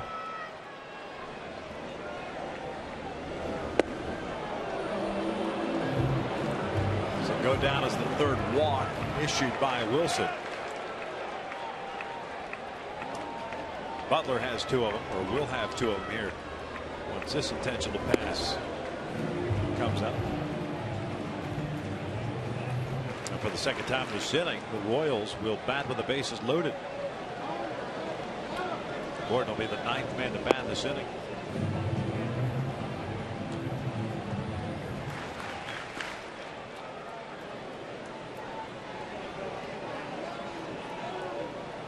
There's ball 4.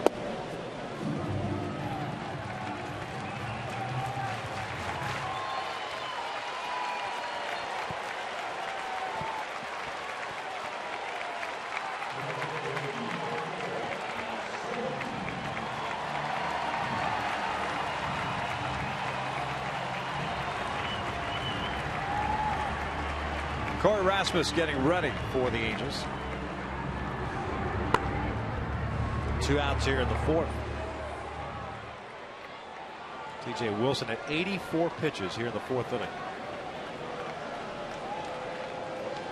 This all started again with a hit by pitch.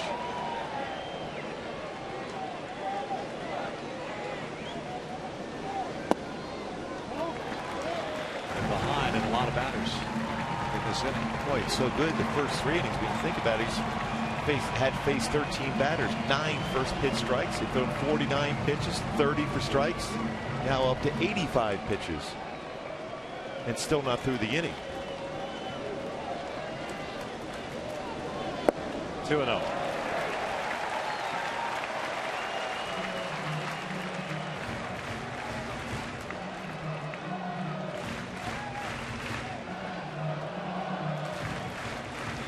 Gordon today 0 for 2, a fielder's choice and a ground down to Crone.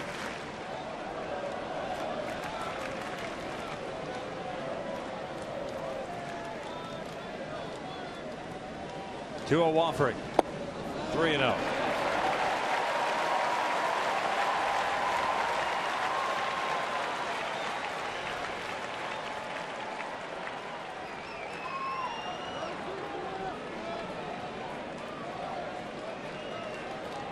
And like Hosmer, don't take anything for granted here. The 3-0 count with Gordon at the plate.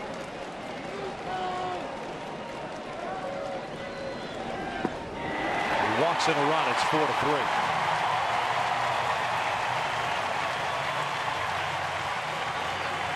Mike Scioscia already making the point down to the bullpen. C.J. Wilson wilting in the heat here in the fourth. 4 runs in. He'll depart with the bases loaded. The Angels down 4-3.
Nothing lead coming into this inning. Faced 9 batters and retired just 2 of them. Threw 88 pitches in 3 2/3, and he's responsible for the 3 guys on base as Corey Rasmus comes into the ballgame. Rasmus now the season is pitching in his 11th big league game. 2-0 record, a 4.35 ERA, 10 1/3 innings. 7 strikeouts, 3 walks, 12 hits allowed. Job now for Corey is to make sure you stop the scoring here for Kansas City. Get your offense back. You're having some good swings against Guthrie. You're going to score some more runs. So as a middle reliever coming in this game, you almost got to think selfishly. You got to think, I got a chance of picking up a W if I can stop the scoring at this point. Well, the wheels came off for CJ here in the fourth. Like a runaway cart, unable to slam on the brakes. See if Rasmus can do that. Salvador Perez steps up. Cain standing at third base. Butler at second. Gordon at first. Gordon, by the way, picking up his 42nd RBI on that bases loaded walk. 4 out of the strike zone to Gordon. Perez 0 for 1. Off speed and a beauty. 0-1. Perez led off this inning with a hit by pitch. It's the second time in this series in which the Royals have batted around. The Angels have yet to do that against Kansas City. 0-1. Good, another off speed. 0-2. Yet a third. Further away. Oh, no question.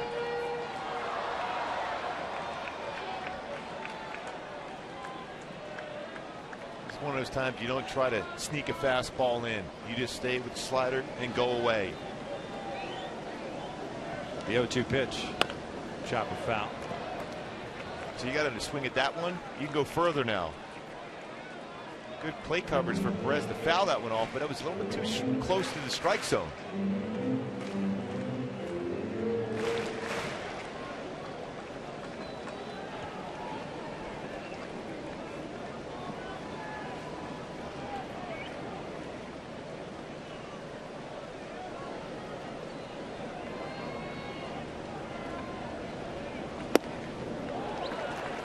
Fastball up. 1 ball, 2 strikes. Playing with fire. Because you can flare that ball, especially the right center field. The approach for Perez is looking for something out of the plate and elevate it where you can hit the ball that way. Jeremy Guthrie awaits. Seen his team score 4 runs so far. Take the lead. This one's pulled. That's a foul ball. Hits Lorenzo Cain, but in foul territory, so it is a dead ball foul. And that's exactly why, as a runner, you're standing in foul territory. Because if you're fair territory, that's the inning's over.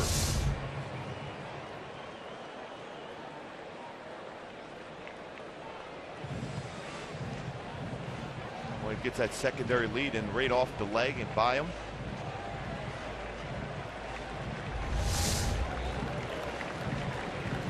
Yeah, it looked like they tried to sneak another fastball in.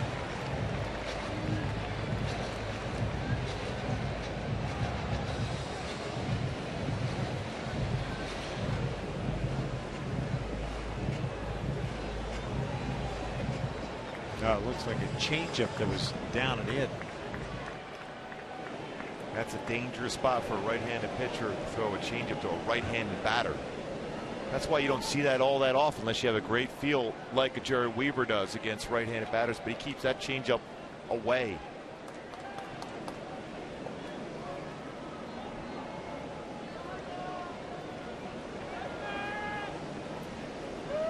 One, two.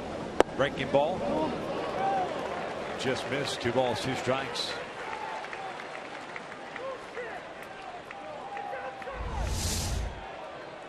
Breaking ball off the outside corner.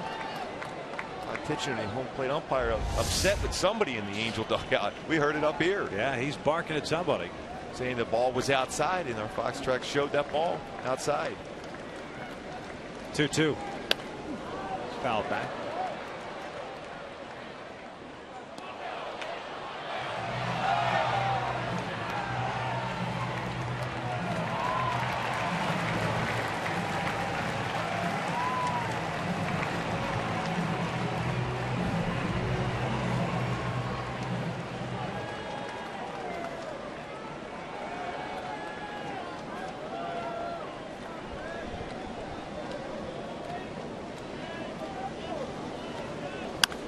This one's popped up on the right side. C.J. Cron, glasses gleaming here on this afternoon, makes the catch.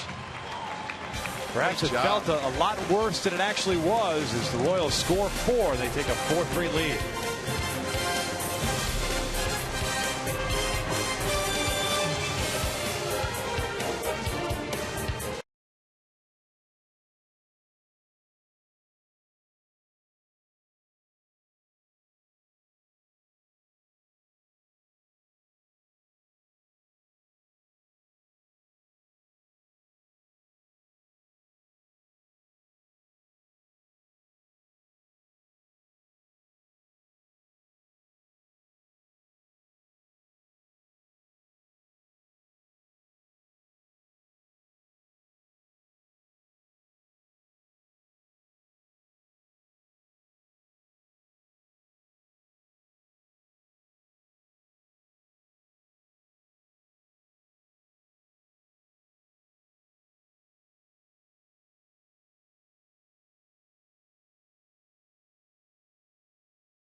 Last All-Star game ever. Special coverage begins at 4:30 on Fox Sports 1, followed by the 2014 All-Star game at 7:30 on Fox. Yeah, we've seen a lot of good All-Star games over the years, but there's so much young talent, and it's going to be on display in that game in Target Field in Minneapolis.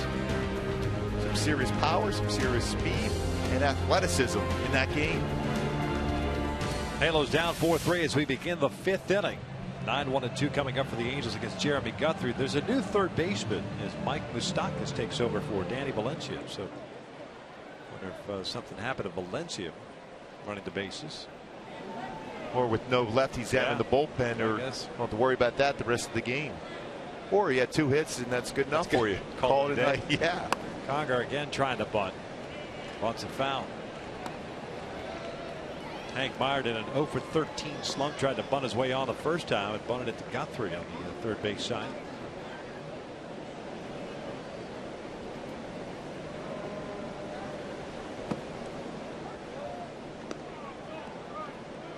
One ball, one strike.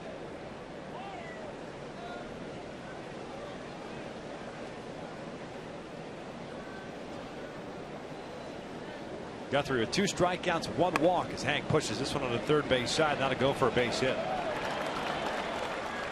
Well, Guthrie's very athletic on the mound. He tried to cover some ground, but perfect bunt for Hank.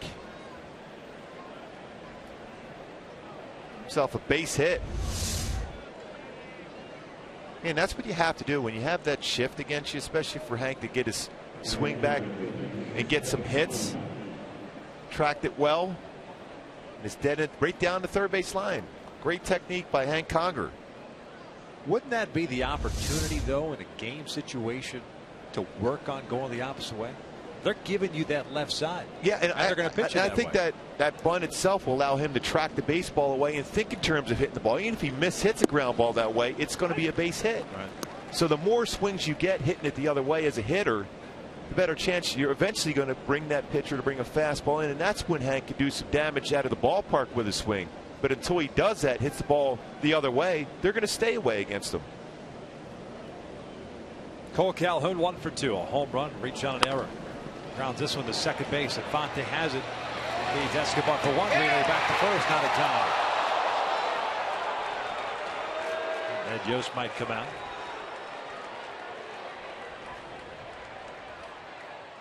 As Trout will step to the plate.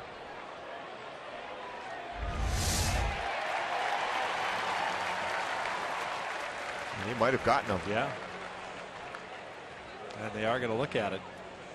And now you only get 2 challenges. That's it. He'll be done. That's his last challenge. Now there's times you pick as a manager to challenge certain plays. This is the time that Ed Yost decided. He felt confident it's going to be overturned, but the reality is he's out of challenges now. Yep. Everything from this point forward would be at the crew chief's discretion. You can ask. I know it's a close game. It's 4-3, but I'm not so sure I'm doing that at this point. Even though there's a good chance they may get overturned and you have no one on for Mike Trout. The worst he can do is tie the game up instead of giving the Angels a lead. But you're talking it's only the 5th inning.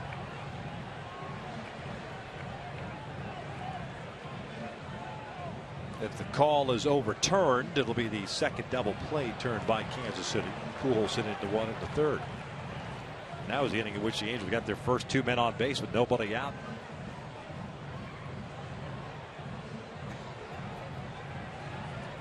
So the call overturned. It is a double play. 2 outs.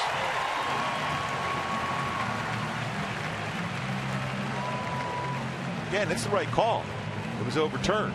Right decision at that point, at least in your mind as far as Ned Yost, but now you have no more challenges. In a close game like this, that may come back. Play at the plate. Yeah. Again, as a manager, you got to pick the times you feel are right. With a 1-0 lead for Kansas City, it is a surprise that Yost would do that.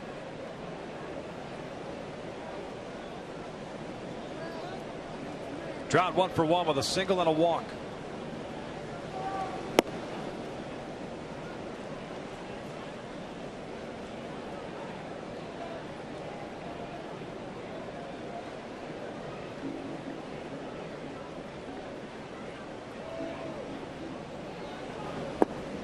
Halos with 2 unearned runs against Guthrie. 1 in the 1st, 1 in the 3rd to take a 3-0 lead, but Kansas City sending 10 men to the plate, scoring 4 times. It was all 4 charts to C.J. Wilson. 7 hits and 3 2/3, 4 walks, 1 was intentional. Taking that 1-run lead. 3-0.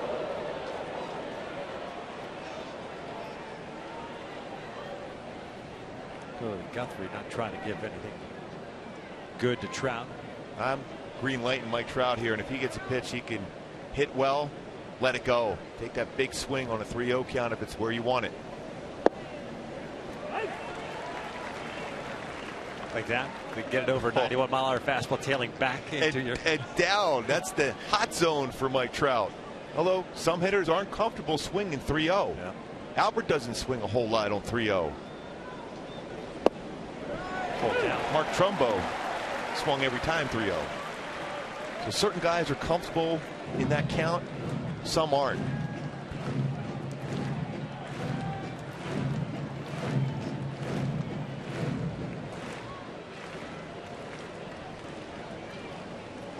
Payoff pitch on the way, and he strikes him out.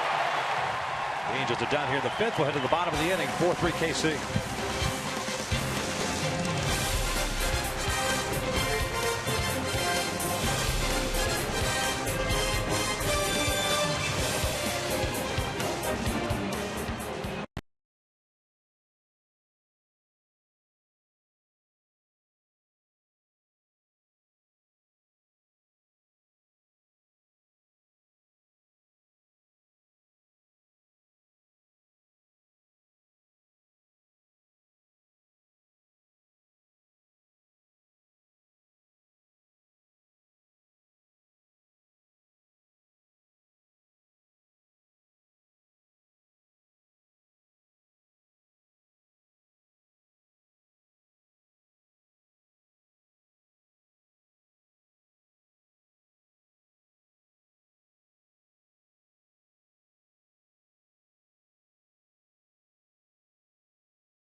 Calhoun rolling into the double play in the top of the inning. This is the definitive look that we got from New York.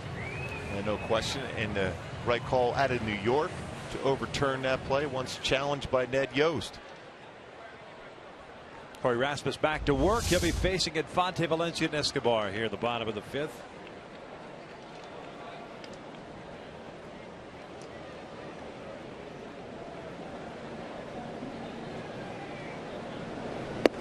First one up and in. Omar Infante 2 for 2 with a single and a double. He's also scored a run.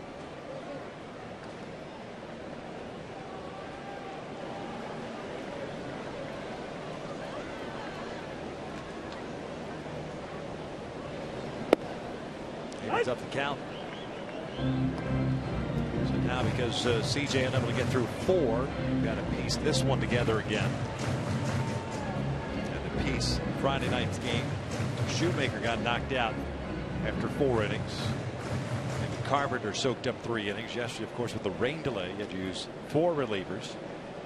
Warren, Jepson, Grilly, and Smith. 1 ball, 2 strikes.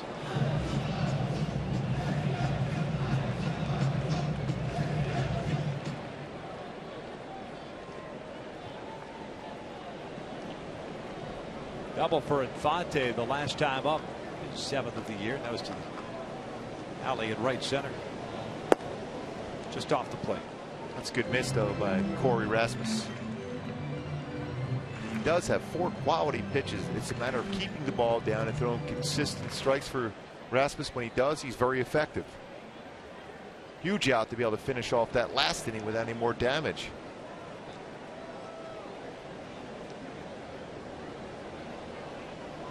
2-2. Ground ball to the right side. 1 down. Going back to my Hyundai key to the game.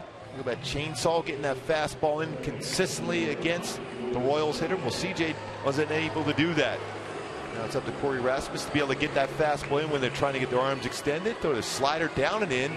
Get some quick outs and keep the game close and let the offense take the lead for you. There's Mike Moustakas' first plate appearance for him today. 178 batting average. 8 home runs, 29 runs batted in. Looks at a strike. Moustakas played in Friday night's game, went 0 for 4.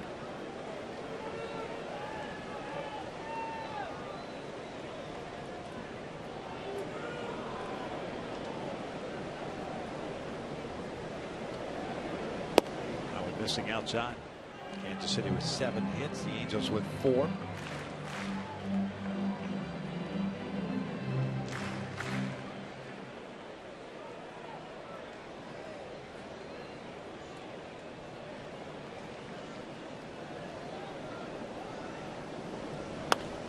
Popped up.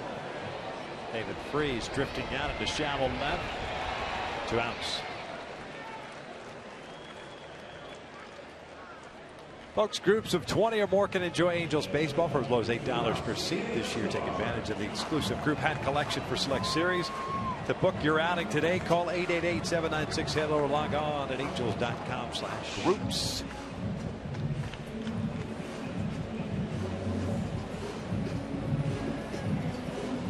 Several groups in attendance here. Groups of Angel fans. Yeah, it's quite a few. Here's Escobar with 2 outs, no ball to Young.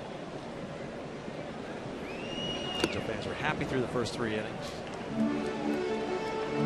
Not so much after the 4th, but still plenty of time. I think you do. You want to get to a starter for Kansas City. That bullpen is extremely tough for Kansas City. Extending a big inning against Guthrie.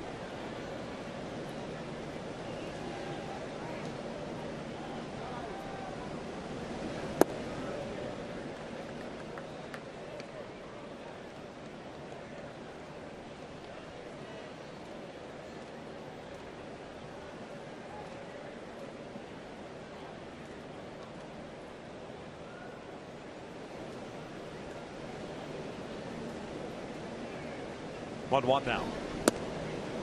Escobar showing bunt there. It's 2 balls and 1 strike.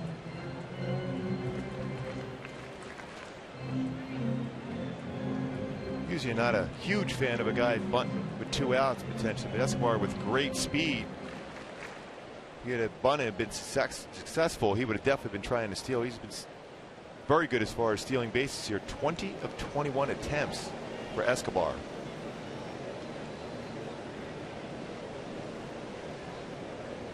Two on now. Breaking pitch out to shallow left field. Hamilton will play that one on a hop.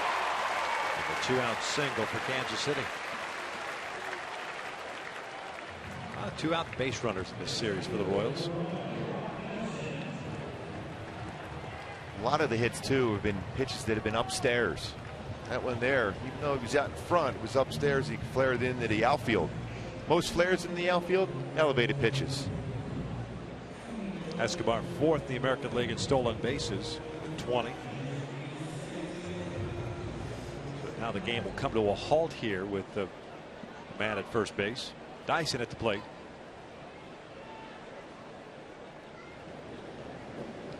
Dyson 0 for 2. A ground ball and a strikeout. Big lead for Escobar right from the get-go. He takes off, started to go, and then stopped because something changed. When you're quicker to the plate as a pitcher, good base stealers recognize there's something on. And a quick pitch, and he stops. You have to try to maintain your exact same delivery. You know the pitch out is on. You want to make sure you elevate it right to the throwing arm of your catcher, but you want to try to keep things as close to possible as far as your delivery.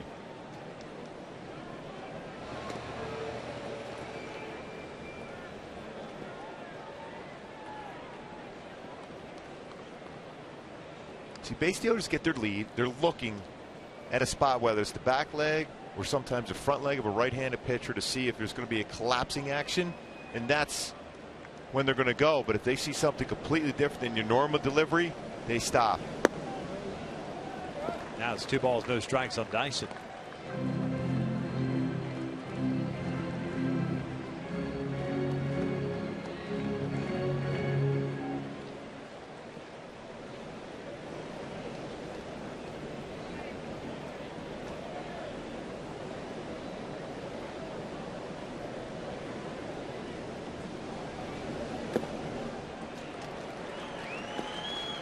Three balls, no strikes.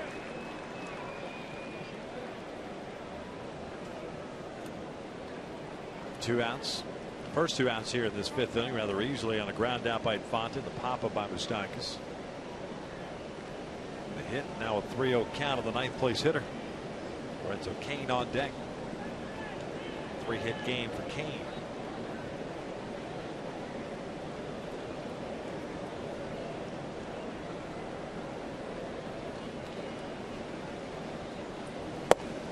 One. Angels needing a victory to remain 4.5 back. Oakland defeated Miami today 4-3 down in South Florida.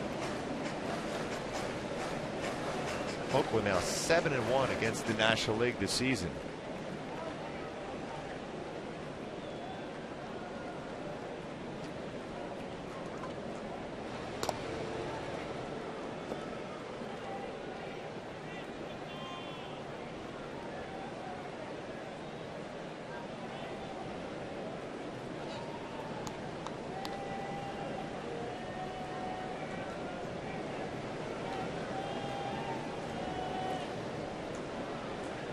Escobar looks like he wants to take off.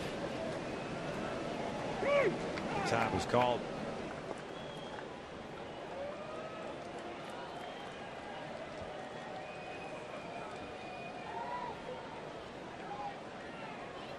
Angels will begin that 3-game set in Chicago tomorrow.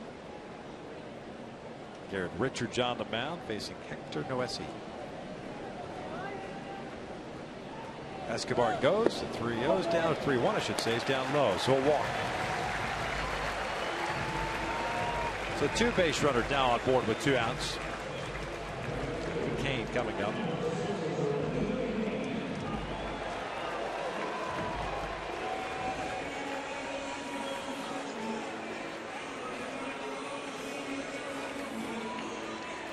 A single and 2 doubles for CAIN.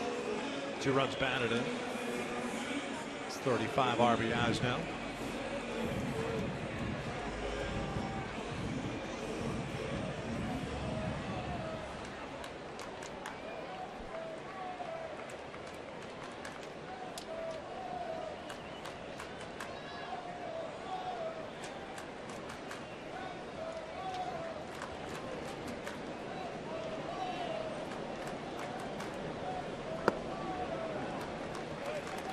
Well, all of a sudden, after that base hit by Escobar, Corey Rasmus has had a tough time throwing strikes. His rhythm has been thrown off, thrown over to first a number of times, a pitch out.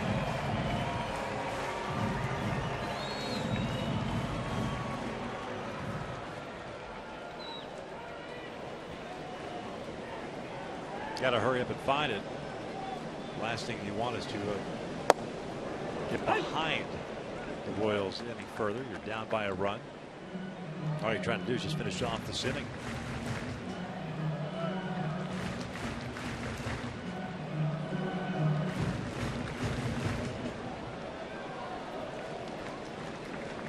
A 1-ball, 1-strike count.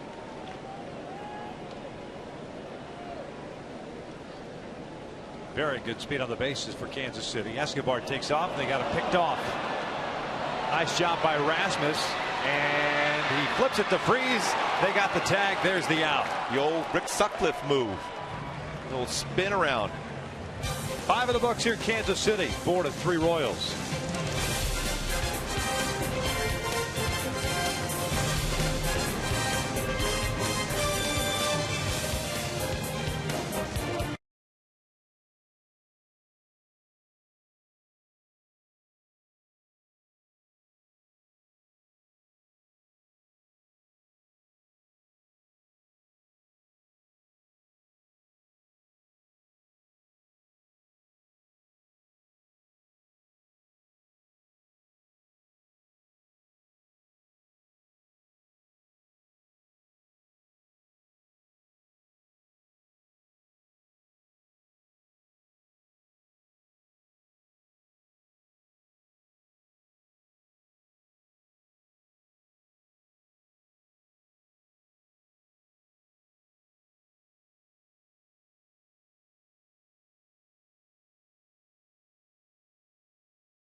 Escobar, and the best thing about it was the fact that he ran right to the runner. Yeah, the thing is you want to do, and that spin move back around, you run at the runner quick as possible. Then you get rid of the baseball. If you're a youngster at home or you're a high school or collegiate player, get rid of that ball as quick as possible. Once you force the runner to make a decision to go back to second base or go towards third, get it to an infielder, and then you become a backup behind there. Well done as far as running at it, but get rid of that baseball a lot quicker. Would have been done a little more efficiently, but still solid job by Rasmus. 4-3 Kansas City. Pujols to lead things off against Jeremy Guthrie. Looks at a fastball for a strike. Pujols, Hamilton, and Ibar against the veteran right-hander who's thrown 74 pitches. 49 for strikes. 3 punch-outs, 1 walk. 4 hits allowed for Guthrie. Albert 0 for 2. Fly ball to left and a double play ball in the third.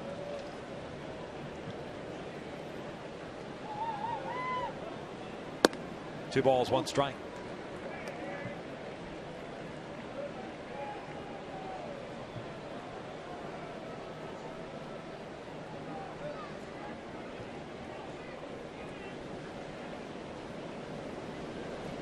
This one's down the left field line, and that will be a fair ball.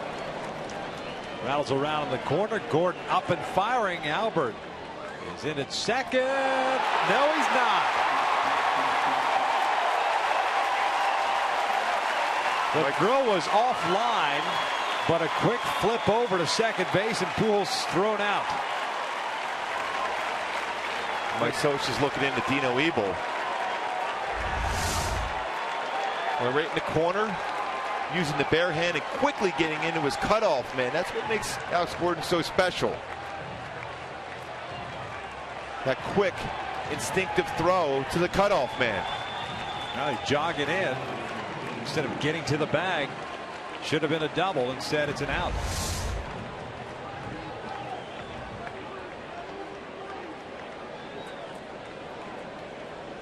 A single with a putout. Here's Hamilton.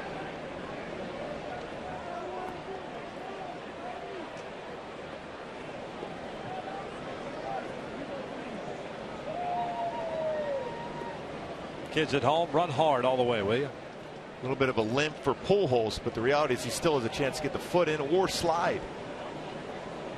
But Gordon, well played in the corner for Kansas City.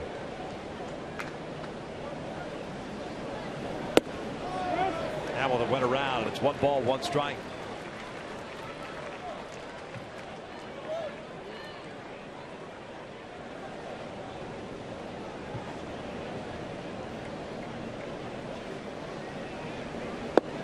Josh picked up a double with an RBI in the third. He's 1 for 2. Double his 8th. The RBI is 19. I'd not be surprised if he came back with another changeup. That's what got Hamilton his first at bat.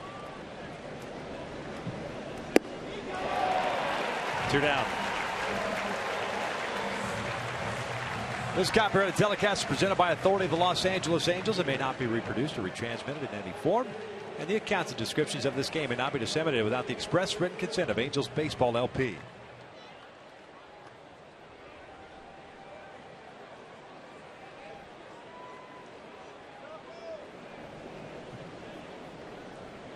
There's Ibar. 0 for 2. Did reach the first time on the arrow by CAIN. And fly a ball to CAIN in the third. One that he actually caught. Strikeout of Hamilton, now the 4th for Guthrie.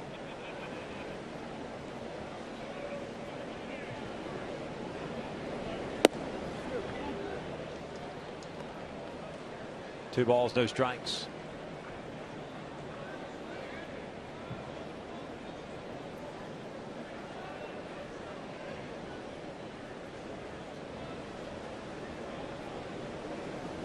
This one's out to right field, hit pretty well. CAIN giving chase, not going to get there. Gone! A big fly for Eric Ibar.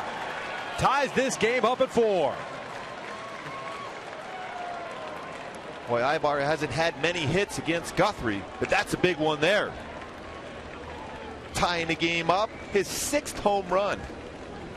41st RBI. Once again, should be an all-star. Eric Ibar. Fastball down, dropped the head of the bat. and drives it out to right center field here at Kauffman Stadium. Eric coming in the game, he may not have had a lot of success against Guthrie, but against the Royals, 346 career hitter. Second home run Guthrie's allowed today, 16 on the season. Here's Kendrick. Howie twice has hit a fly ball to Cain, so he's 0 for 2. C.J. Wilson off the hook.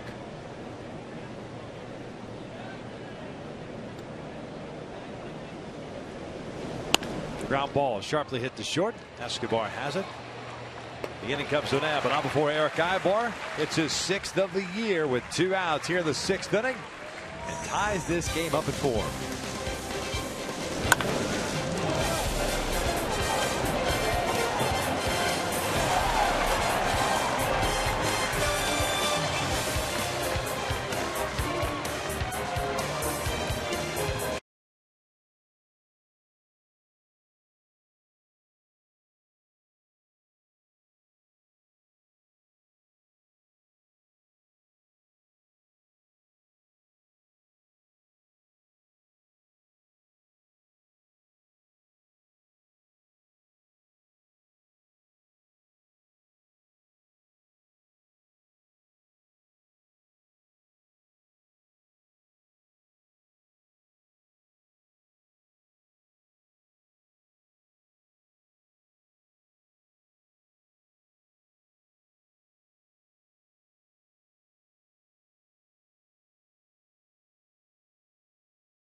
Sixth home run of the year, matching his output from last year to tie this game up at 4 as we begin the bottom of the 6th inning.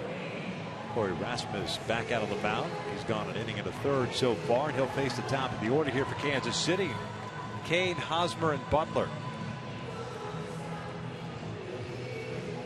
So impressed with Eric Ibar. Not only what he does with the glove, but what he's done with the bat, his leadership skills. Tell you what, he's one of the leaders of this team. There's no doubt in my mind.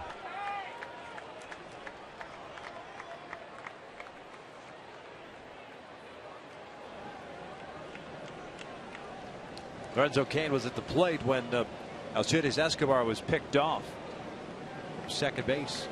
Third down in the 5th inning. First one outside.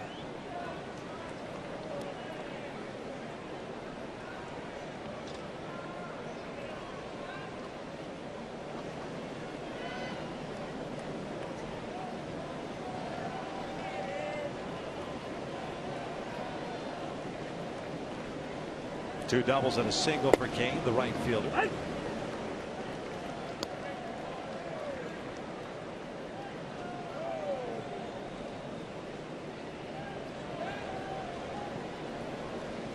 Perhaps that the injury to Nori Aoki, a blessing in disguise for the Royals with Cain in that leadoff spot.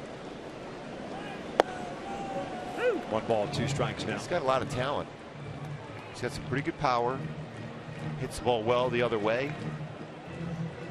Good speed, very strong throwing arm, covers the ground in the outfield, although tough play early in the game with the communication with him and Dyson out in the outfield. 2-2 now.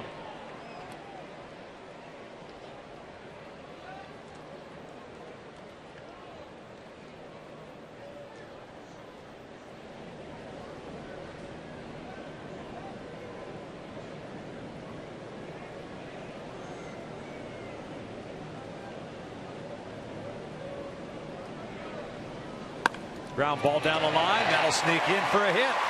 Cain good speeds. Going to try to go to second. He is in there easily. His third double of the ball game.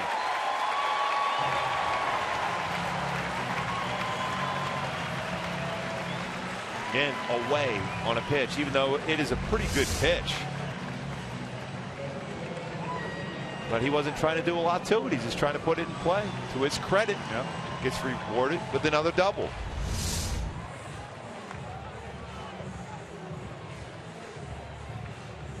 And you can almost notice it, Victor, after that fastball inside, he was looking away. That's the time where we've seen a lot of that from the Angels. They'll back it up with another fastball in. He would have been frozen on a fastball back in.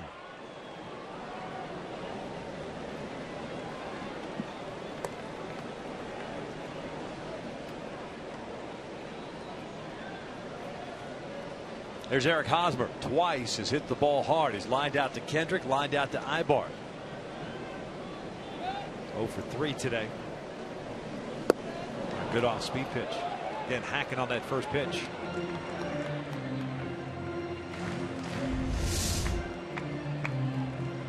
Good off-speed. Hitter struggling. Aggressive. Expand the strike zone.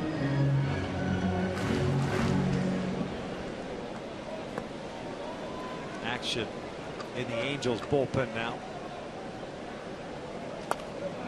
No balls, 2 strikes.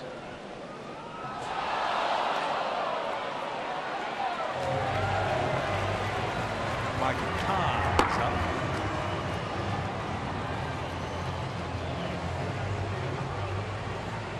Michael Moran's dad actually just caught that last foul ball.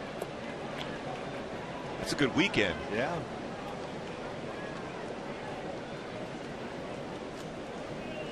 Here's the 0-2 to Hosmer. Breaking ball got him. Wow, what a pitch. That's a great sequence from Rasmus. Did not only get the out, Cain cannot advance. Great swing and miss. Good curveball, tight. 12-6 break. Swing and miss.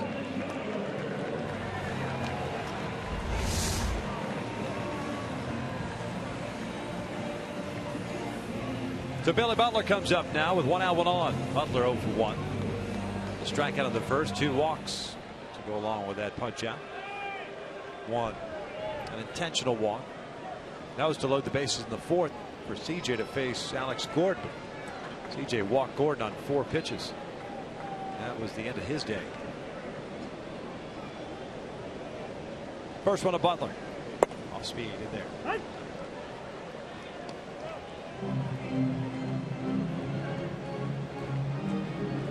And a good thing for Corey Rasmus last inning when he had the spin move back to be able to get his first career pickoff. Lorenzo Cain is aware of that now. Good breaking ball. It's no balls, 2 strikes.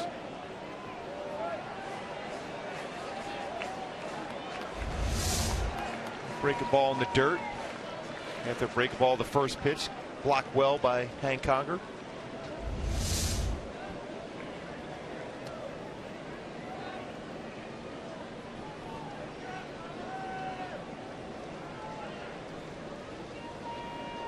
Oh, 2 count. Gordon on deck. Cain with a leadoff double. 4-hit game for Lorenzo. Breaking pitch fouled off to the right. It was probably one that he got away with, I should say. A little bit up in the zone. Always tell reaction from the hitter. Mistake made to him, and you miss that mistake as a hitter.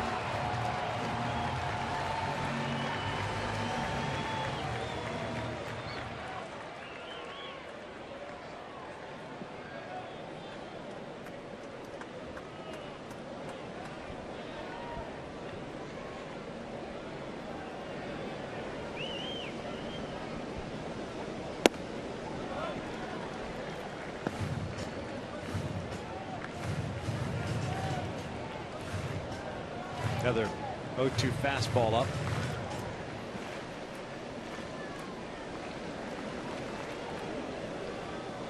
And that always changes your arm angle as a pitcher. The very next pitch is always dangerous coming back after that one.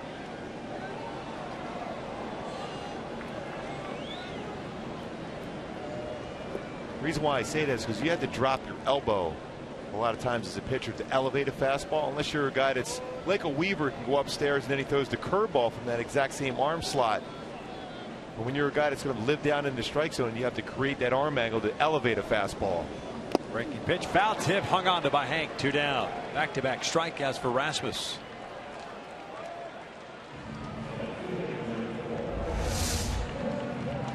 He came back with a breaking ball, but he pulled off the breaking ball for Butler. That's a tough pitch to get away with, but the speed itself for Corey, solid location though. So 2 outs, man in scoring position. Alex Gordon at the plate, an 0-for-2 game.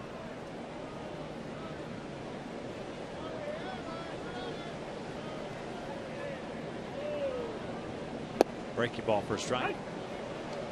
I think you have to keep in mind, if you're Rasmus, you have an open base.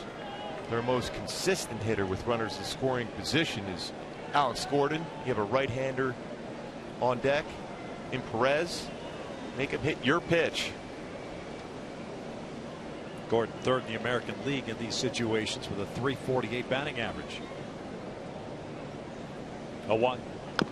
Boy, good off speed. He's got that working today. 0-2. Sells it very well as changeup. The body motion and the arm action. Hitters are thinking they're out in front trying to catch up to a fastball. Instead, it's a changeup.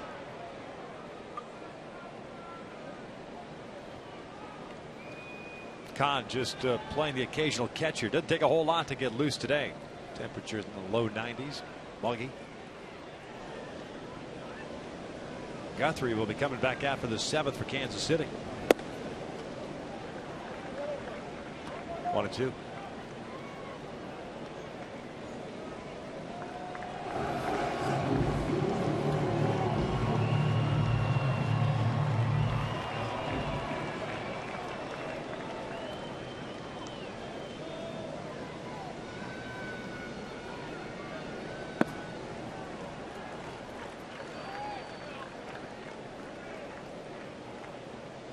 Halos in the 7th. We'll have Crone, Freeze, and Conger coming up. Eric Ibar with a 2-out home run. Tie things up at 4. Rasmus trying to keep it. And a 4-4 tie. 2-2. Fouled off. Gordon late on that pitch.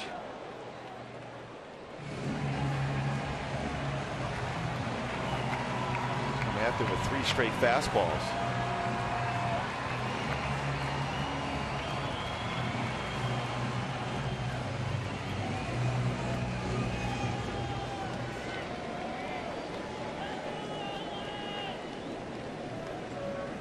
Outfield straight around. Ibar shading Gordon toward the middle and also trying to keep Cain close to the base. Freeze off the line at third. 2-2. This is fouled back.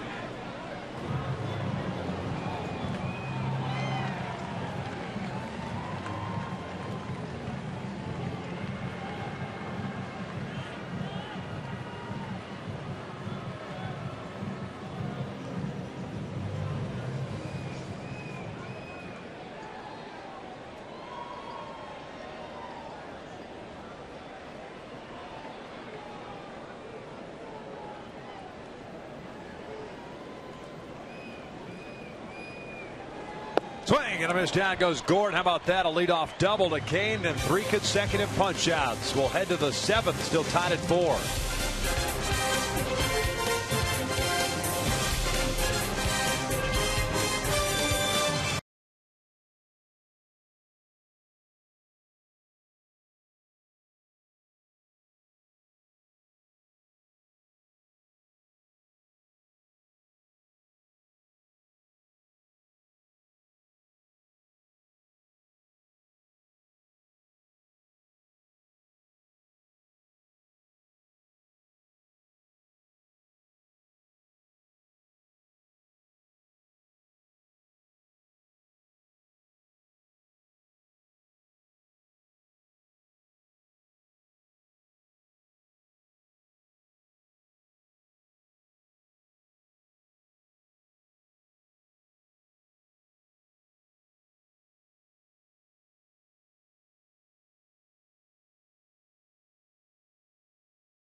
West fan photo, and it could be used in an upcoming game broadcast. Today's picture brought to you by the coach, or at the Holloway.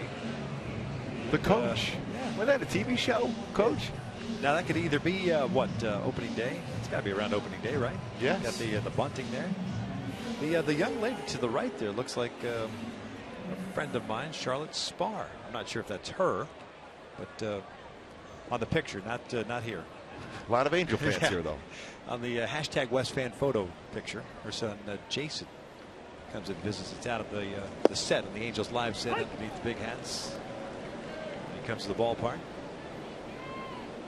4-4 tie here in the 7th. Crow and Freeze and Conker to face Jeremy Guthrie.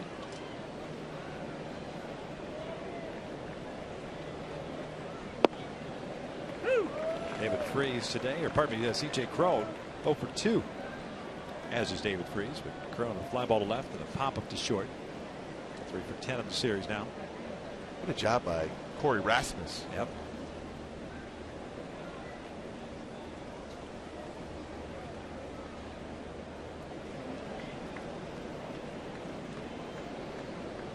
Oh, 2. Ground ball to second. Defensive swing by Crow. 1 out. Up steps Freeze. The old sunglasses on the back of the hat. Because you never know when that might come in handy. Sun trying to peek out throughout the day here. Ah, the royalty checks. Freeze loops one over to first. 2 down. David 0 for 3. Okay, Hank, you had that bunt hit last time up. Now let's get a fastball in the inner half and do some damage right now. See if you can turn on one.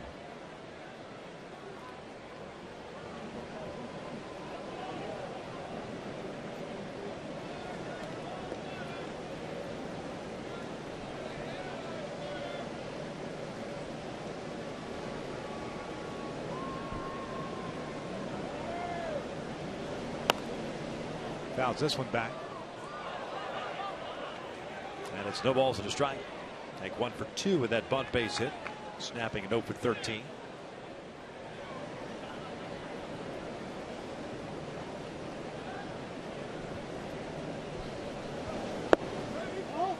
What a one. Escobar, the shortstop, had to come in to guard against the bunt. Now walks back a little bit. 1-1 pitch. 1-2. It's a high changeup or hanging slider.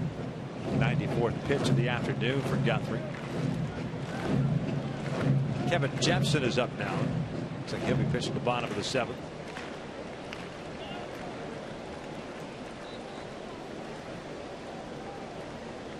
One, 2 on the way. And he takes down and in. Lays off the off-speed pitch. 2 balls, 2 strikes.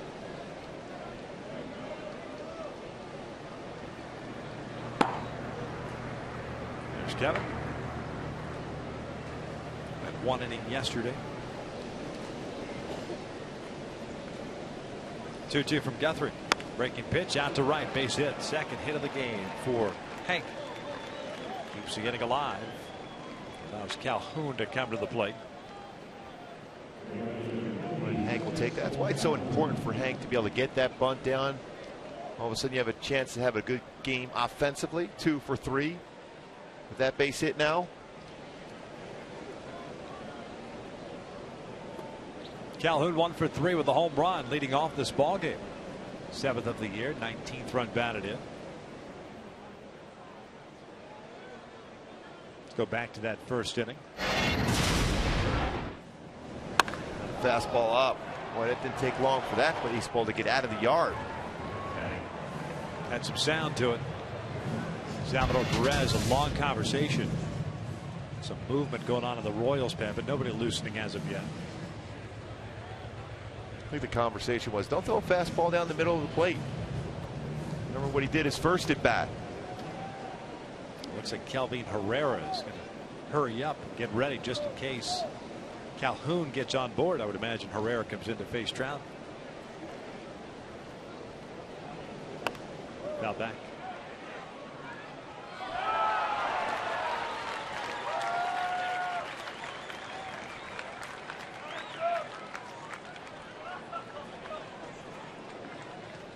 Guthrie's done a nice job. 3-game winning streak for him. 4 strikeouts, 4 runs, just 2 earned. 2 of the first 3 unearned. I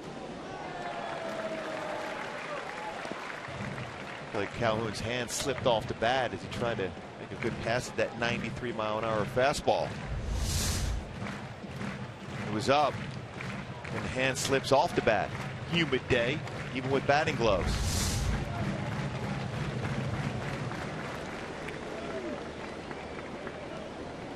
Lorenzo Cain playing very deep and right.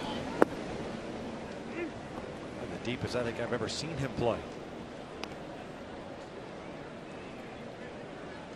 Gordon and Dyson, respectively, at left and center, still at their typical depth. Cain playing out there with a left-handed batter up. Ball hits into the corner or something to that effect. Extra bases, trying to keep Conger from scoring, keep this a tie game. Here's the 1-2. This one pulled into right field, a base hit. Hank will stop at second. Yeah, you don't want to take a chance. Cain has a good arm, and you got Mike Trout coming up. So a multi-hit game for KOLE. Matter of fact, back-to-back multi-hit games for Calhoun. And Trout coming up. Herrera's almost ready to go. Looks like it's going to be Guthrie here to face Trout. Guthrie struck out Trout, fell behind on him. 3 balls and no strikes in the 5th inning. And threw a fastball, first strike, curveball, first strike. Got him at a fastball away. Tough innings as far as pitch count in the 1st and 3rd. Take this matchup if I'm Mike Trout right now. 1 for 2. Swinging through the first one. Located well by Guthrie, but at 101 pitches, you're more apt to make a mistake more so than a reliever coming in throwing 95 to 100 miles an hour against Trout.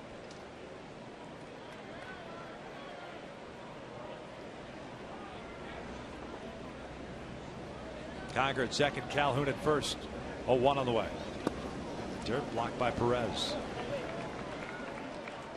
Guthrie's picked up some velocity over the last couple of years. Touching 94 regularly. A little adjustment in his mechanics.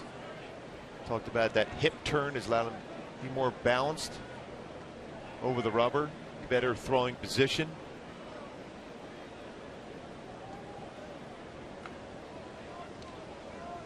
One pitch. Flare to the first base side, headed toward the seats. Ran that fastball in on the hands. And it is 1-2. Pujols on deck.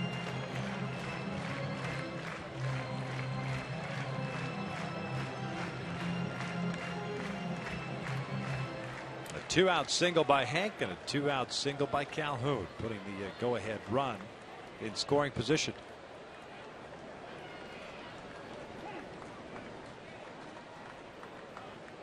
Keep in mind the arm strength of these outfielders for the Royals. So it'd be important if Trout can get a base hit into the outfield that Hank Conger has a good secondary lead. It's ready to challenge one of those throwing arms to score.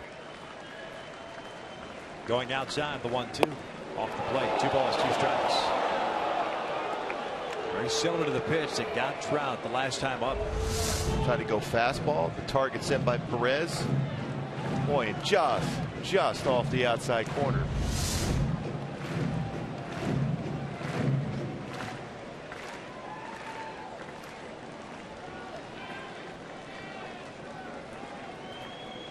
Two balls, 2 strikes, 2 outs. Full count. Now the runner's get a head start. That's important. It's huge for Hank Conger now to be able to get a running start in case Trout gets a hit.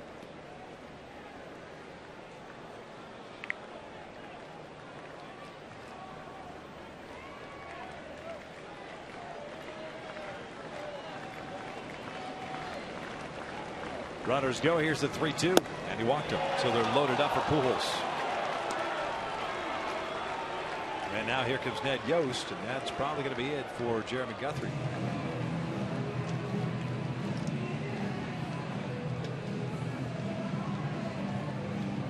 Kelvin Herrera ready to go on the pen. Still no movement whatsoever, pointing of any sorts by Ned Yost.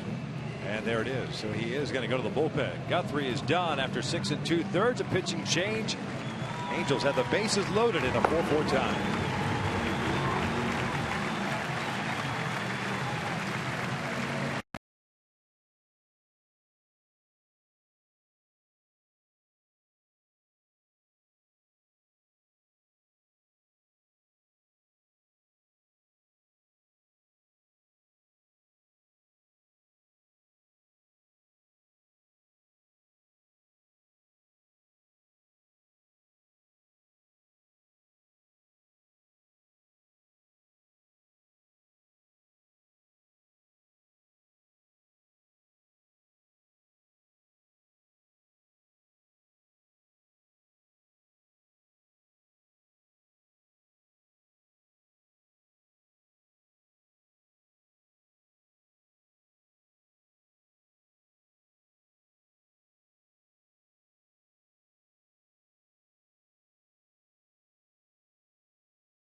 MercuryInsurance.com and see how much you can save.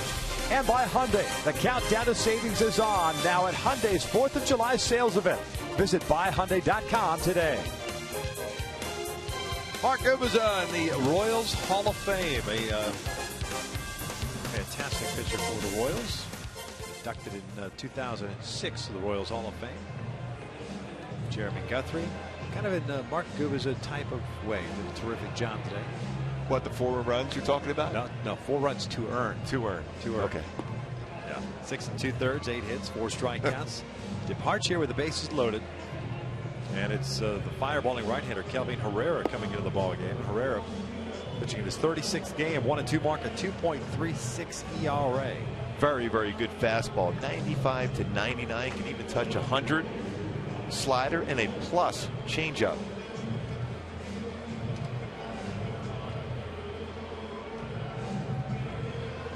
Herrera pitched a couple of nights ago, won an inning and 2/3, had 3 strikeouts.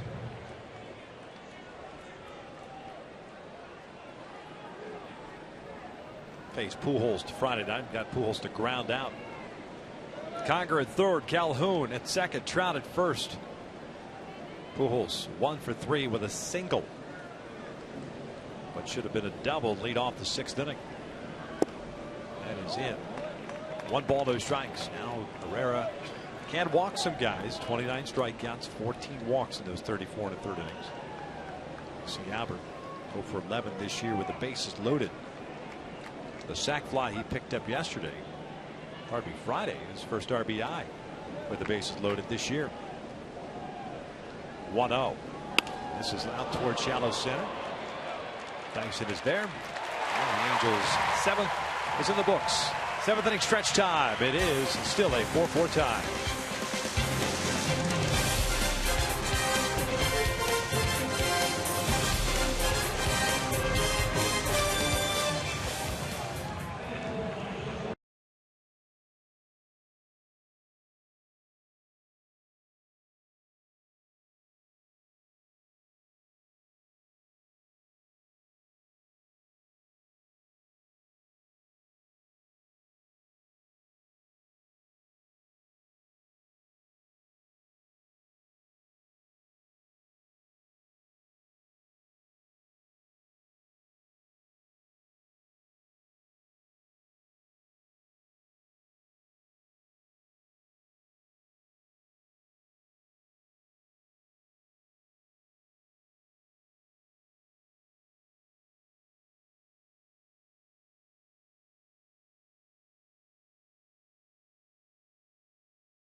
summary. Started very well for the Halos. Cole Calhoun, solo shot, leading off the game, giving an early lead. Then a little Led Zeppelin communication breakdown in the outfield for Kansas City, resulting in another run. Solid defensive play and perfect throw from Josh Appleton, his first outfield assist in the season. Perfect tag by Freeze at third base. But then Kansas City came roaring back in the fourth, scoring 4 with 2 RBI on that one by Lorenzo Cain. One of his 3 doubles, 4-hit game for Cain so far. But then Eric Ibar, Mr. Clutch, ties it up with a solo shot at 4. And that's where we're standing right now here in the bottom of the 7th. Kevin Jepsen takes over on the mound. He does so for Corey Rasmus. He did a terrific job at 2 1/3, 3 strikeouts, 2 hits, 1 walk for Rasmus. PEREZ, Infante, Moustakas. It's a ground ball to second. 1 pitch, 1 out. Oh, I love those 1-pitch outs.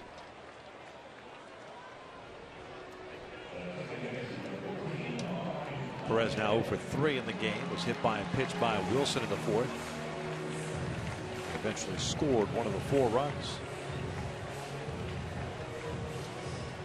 Here's Omar Infante. A couple of hits for him today. Single and a double and a ground down.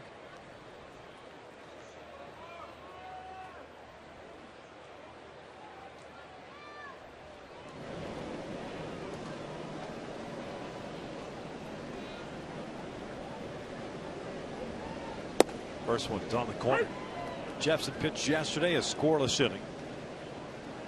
Did hit a batter. Had 1 strikeout.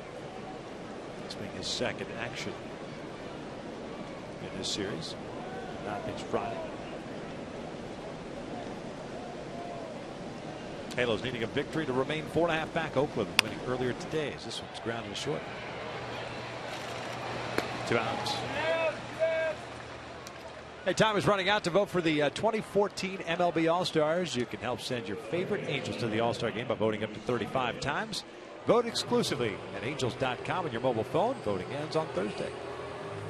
That man is going to be voted in, trying to get the highest vote total if possible. Get the vote for Eric Ibar, who I believe deserves to be in there also, although it will be difficult to overtake Jeter. But Ibar's certainly deserving of the All-Star game. Garrett Richards has a chance. Moustakas grounds one to the right side. Ibar in the overshift has it. How about that? A 4-pitch inning for Kevin Jepsen.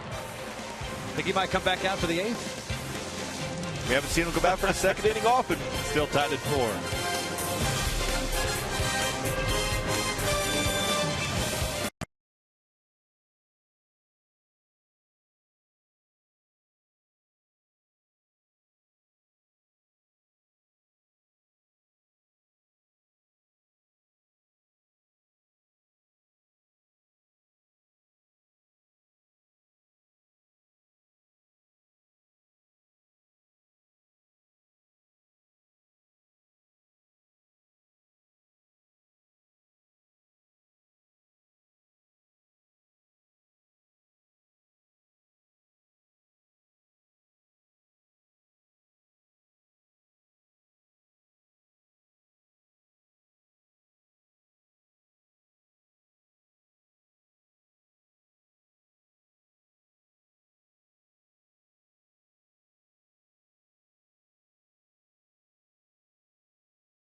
At 4. Let's take a look at the out-of-town scoreboard.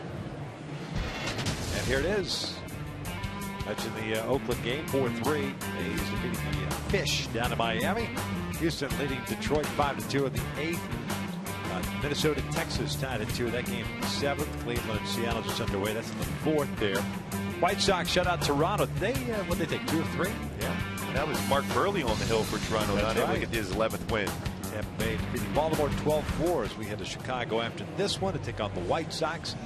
This is where we currently stand. Half game game back now. We started the day at 4.5. We're at 5 with that loss. I should say by the win by Oakland. We need a victory to stay at 4.5. A loss, and the Angels will go into Chicago 5.5 back in the American League West. Easy for me to explain. Wade Davis, the new pitcher for the Kansas City Royals, and he has been very, very good. 5-2 record, a 1.30 ERA, pitching in his 33rd game. Hamilton looks at an off-speed pitch downstairs. He's got a good fastball, much better velocity out of the bullpen as compared to as a starter. 94, 97.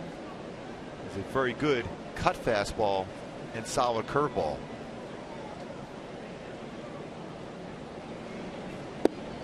Swing and a miss on the off-speed.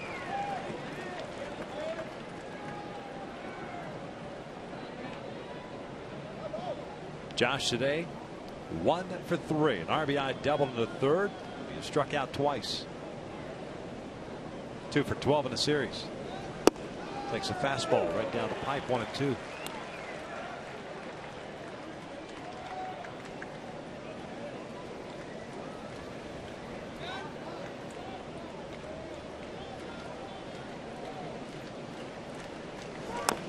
Tap and foul.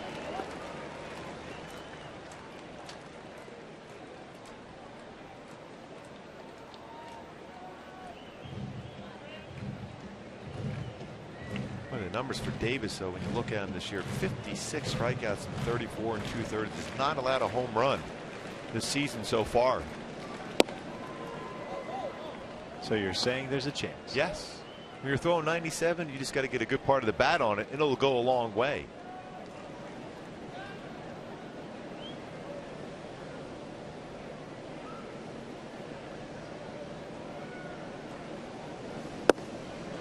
Full count.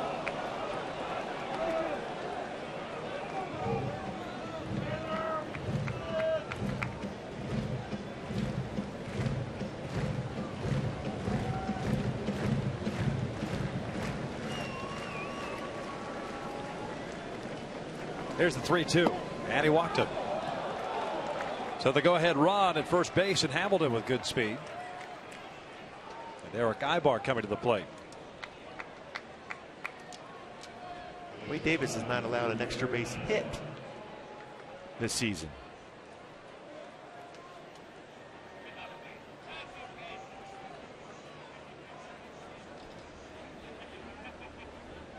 Ibar homered in the 6th inning off Guthrie to tie this game up at 4. 1 for 3 game, 6th home run, 41st run batted in. The stock is playing in a third, anticipating a bunt. Popped up left side. 1 down.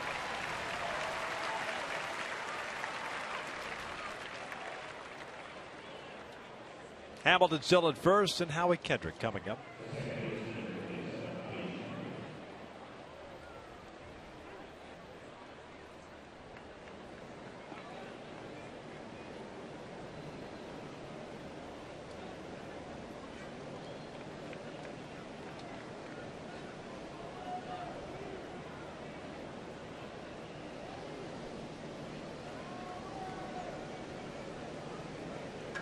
Now he 0 for 3 with a couple of fly ball outs and a ground out. Takes a fastball for a strike.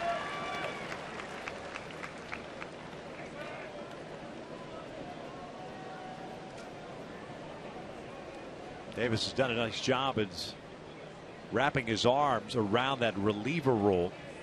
Guy that came up as a starter.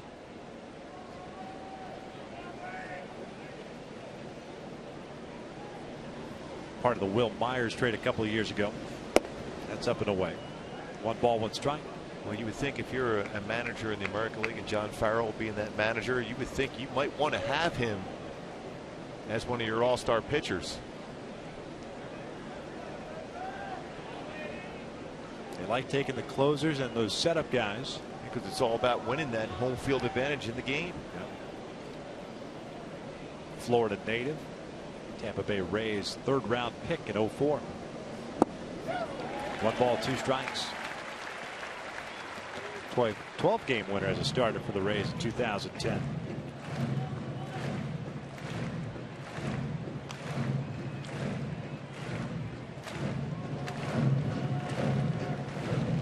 This role has suited him nicely.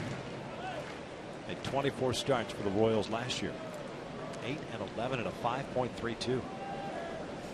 Now back, still at 1 ball, 2 strikes. It kind of worked for Luke Hochevar too. Guy that was basically a failed starter in the big leagues. Put him in the bullpen, big arm. Said, empty the tank. You've got 1 inning. And just it was let a it lot fly. of conversation, maybe moving him in a trade, but then he developed, like you said, so well in the bullpen. He became a very effective piece for the Royals. Back end of their bullpen.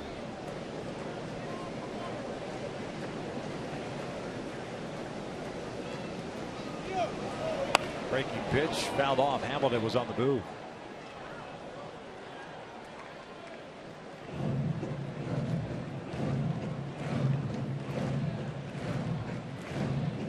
I like seeing that from Hamilton. Get a good jump like that, get in the scoring position. Of how he got that ball into the outfield. At the very least, you'll see Hamilton at 3rd base.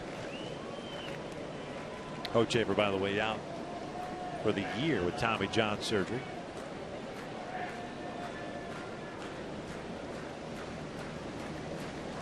The 1-2 again.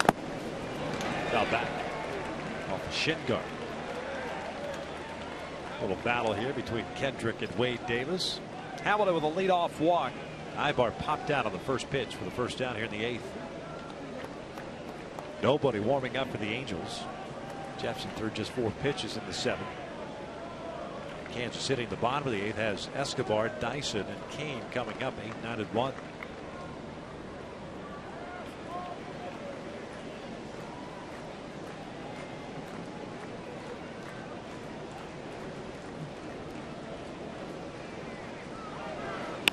This is out to right field. Cain was playing deeper than normal. Is there 2 outs? It's the 3rd time, and Howie's hit a fly ball to Lorenzo Cain. We'll bring up C.J. Cron as a reminder after last out. Angels Live post game presented by your SoCal Mazda dealers. We'll break it all down. Patrick O'Neill and Jose Mota will man the ship.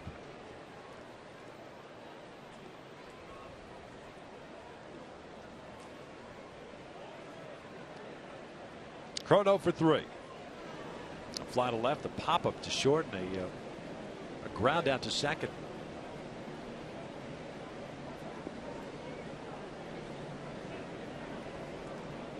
His first 3 meetings of his career against Jeremy Guthrie. When Guthrie had the upper hand in all 3. See what he can do here against Davis.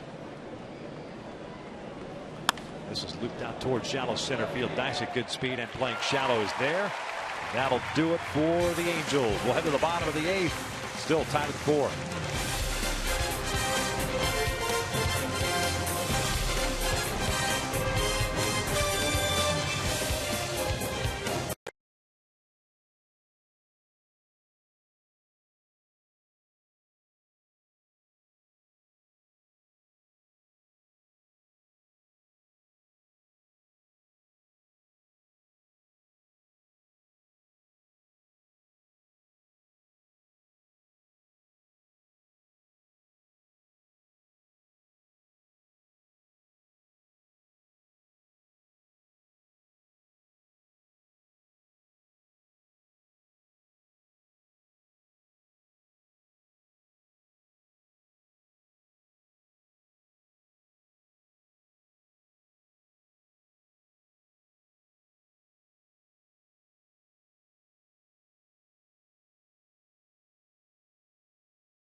back out there, I should say, after a 4-pitch 7th inning, in which he retired 3 batters on 3 ground ball outs, 1 to second and 2 to short. El City's Escobar, Gerard Dyson, and Lorenzo Cain, the scheduled batters for the Royals. One thing I want to bring up again too is that the Royals are out of challenges. Now, granted, after the 7th inning, it's a crew chief can ask for a challenge as well, but Mike Scioscia still has a challenge. We'll see how that plays out, if it even comes into play. But that was on that double play ball that Cole Calhoun hit back in the 5th inning. Ned Yost exhausted his 2nd and final challenge and won. But that was it.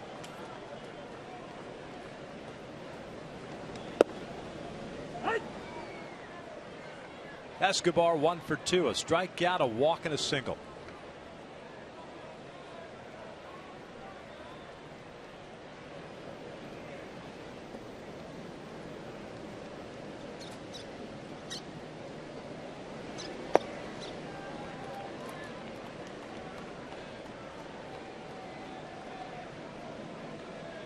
Four for 8 in the series. It's one guy you want to keep off the bases if you're Jepsen.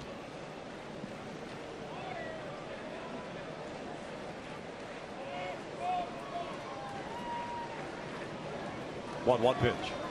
This is out toward right center field. Trout moving in. Can't get it. Here comes Calhoun. It flares in for a single. Not a whole lot of power in the bat of Escobar, but Cole plays a deep right field, so no one can get to that ball. And the speedy shortstop is on board. It's the heart of the plate. Just be able to punch it in the right center field, place it perfectly. Now the game slow down here as there'll be some step offs, throw over to first base. You got Dyson with his speed, might be asked to bunt, or will Escobar just try to straight steal here? Greg Holland, the closer, getting ready for Kansas City. He'll be pitching regardless of the score.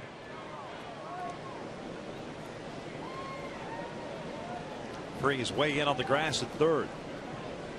Dyson had a bunt base hit in Friday night's game. He's hitless today, 0 for 2. With a ground out, a strikeout, and a walk. Base hit by Escobar, snapping a string of 6 consecutive batters retired between Rasmus and Jepsen.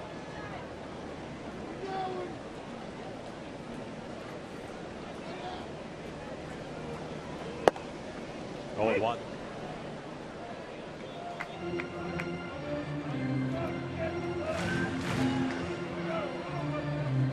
Terrific speed for Gerard Dyson, Mississippi native. Also have an option of a pitch out right now, also getting ahead of the count 0-1. That's why it was so important for Jepsen to throw a strike first pitch.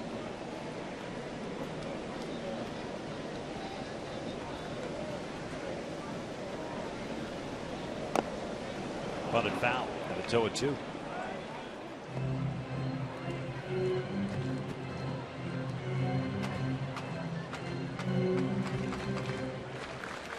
Dyson, a 50th round pick by Kansas City, 2006.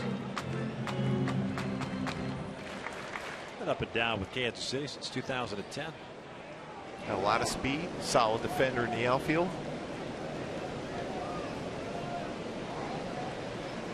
.258 last year for the Royals, 87 games. In the hole here at 0-2. Nobody out, and the man at first. Bunting again. The breaking ball is down and in.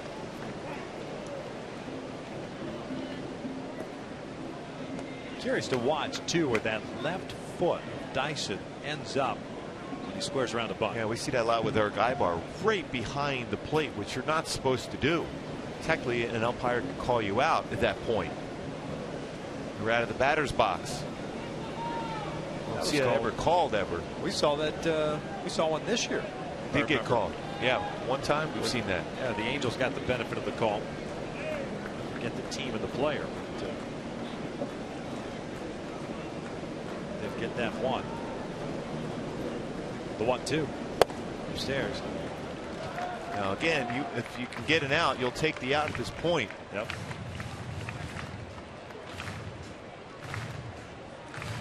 They're trying to give you an out.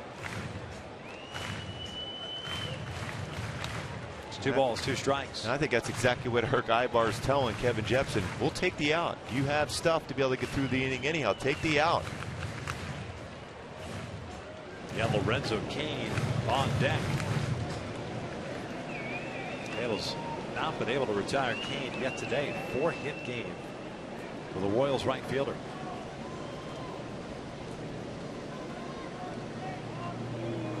Looked like Escobar may have been leaning over at first. 10 hits for Kansas City. 8 for the Angels.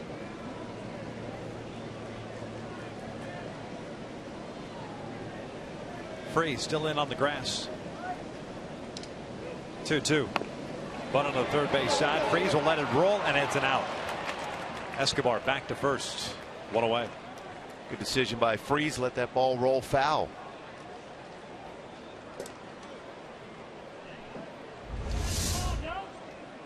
Trying to get the bunt down. Never easy against a guy like Kevin Jepsen with the velocity he has and movement on the fastball.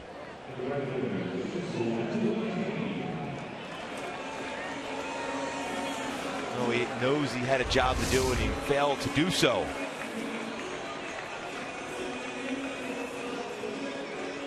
Yeah, you got to believe that Escobar is going to be going on the first or second pitch.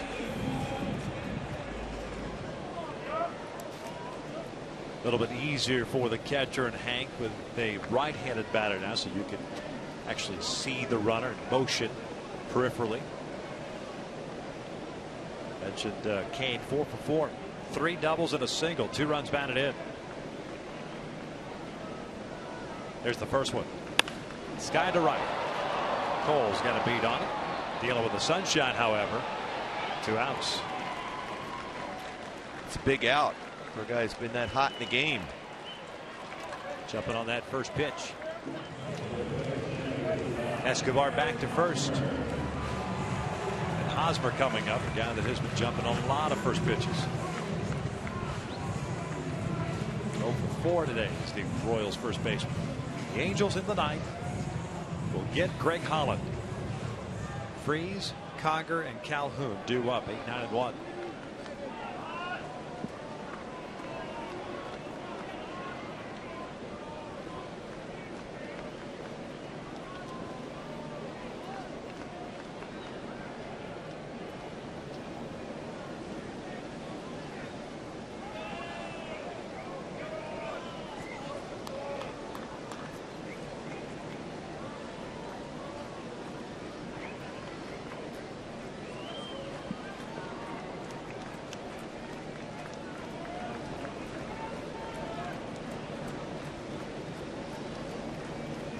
Third and first.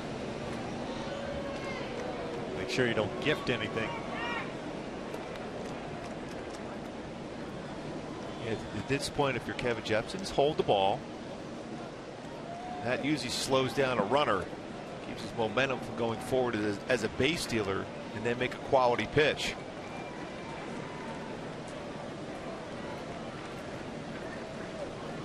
Hosmer takes a strike on the outside corner. Like that with a 96. Perfect location. Not only is it a perfect spot, if Escobar was going, that's a great pitch for Conger to catch and throw.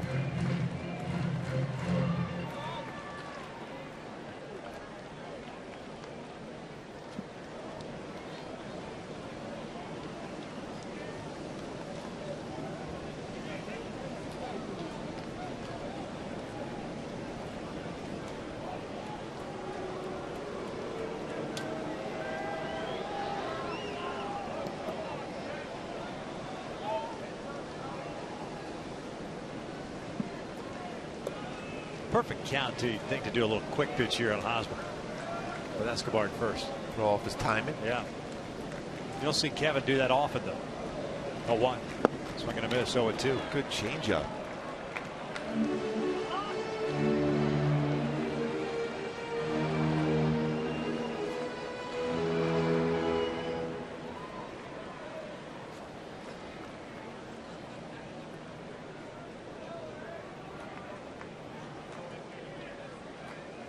Leadoff single by Escobar. Dyson struck out trying to bunt with 2 strikes. And then Cain a fly ball to right, trying to finish off Hosmer to get the Angels into the ninth. Still tied. Here's the 0-2. Missed hit.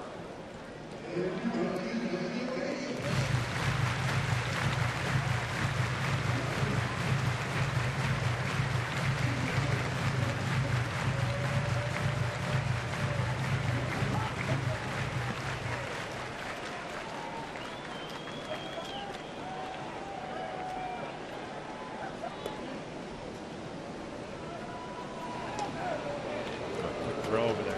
Yeah, he's definitely leaning.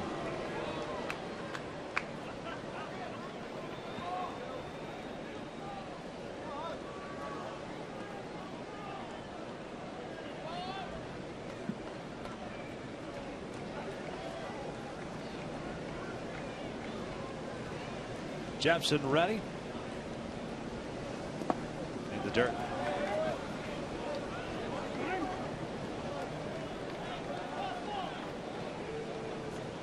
Two balls, two strikes. Nice block by Kiger. Slide into the dirt. Good technique once again for Hank.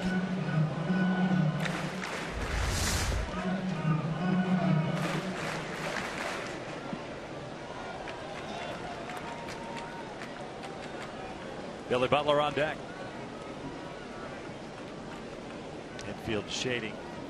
Hosmer to pull. Ibar almost up the middle. Freeze way off the line at third. 2-2. Swing and a miss. Down goes Hosmer for the first time since August 18, 2009. Kevin Jepson has gone 2 innings in a game. We had the ninth tied at 4.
Kevin Jepson, you mentioned that, Victor. 2 incredible 2 innings pitched. Score tied. It's only 18 pitches, though, in 2 innings. No walks, 2 punch-outs. And the last pitch, a firm running fastball, gets Eric Hosmer to swing and miss. So we begin the ninth tied at 4, and Greg Holland, the closer, on in relief for Kansas City. Wade Davis 1 inning. Issued a 1, but then retired the next 3 guys. Angels faced Holland in Friday night's game, and he came in and all he did was strike out the side. Struck out Freeze, Conger, and Calhoun, and he's going to face Freeze, Conger, and Calhoun here in the ninth. And he has a fastball too, another firm fastball out of the bullpen for Kansas City. 94-98 slider. There's quite a few of them, and a split finger fastball. 47 strikeouts for Holland, and it's a little over 30 innings pitched. David Freeze today 0 for 3. A strikeout, a fly ball to left, and a little soft liner to first. 0-1.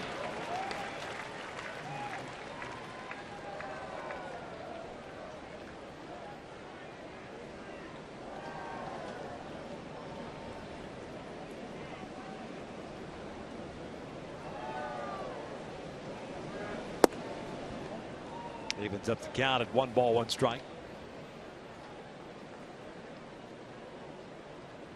Holland, an all-star last year 47 saves for Kansas City at a 1.21 ERA. 68 games.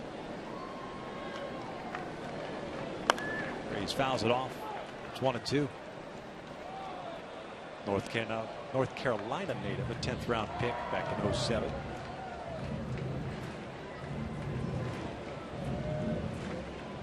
Western Carolina University.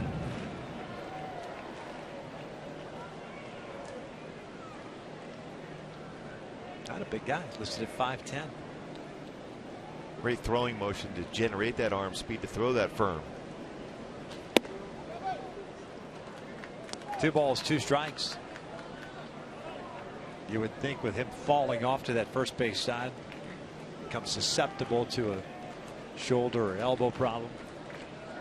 Yeah, because you throw him with all arm, you've lost your lower part of your body. And it has worked for him, that's for sure, especially in this role. Jammed up, popped up. First base side, Perez near the railing, can't get there. With a good Hosmer. Potential break.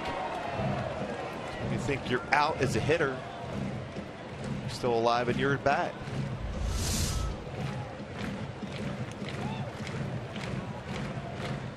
The only one really has a chance to make the play would be Perez. Hosmer's well off the base, playing more so in the hole between the bag and second base.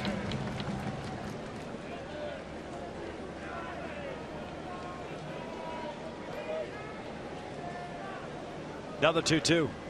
Swing and a miss. Tag goes Freeze. 1 down. It's that nasty split finger fastball. There's some sliders in that at bat against Freeze. Starts at the knees, ends up towards the ground.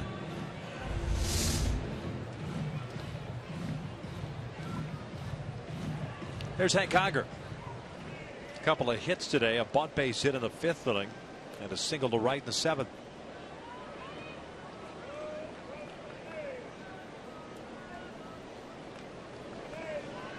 Four runs, 8 hits, 6 left on for the Angels. 4 runs, 10 hits, 2 errors, 10 left on for Kansas City.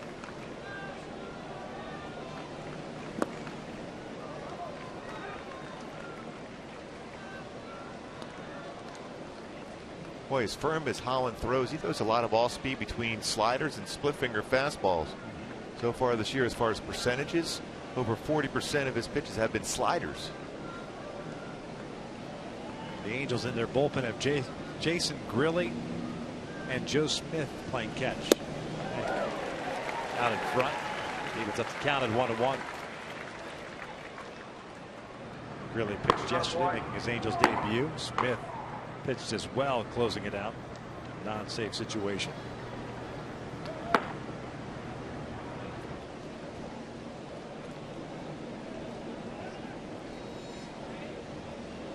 One pitch outside. Boy, from our angle right here, he really falls towards first base, Holland. And you would think as a hitter you have a better chance of seeing and tracking the baseball. You have longer time to pick it up as compared to a guy that hides the baseball well.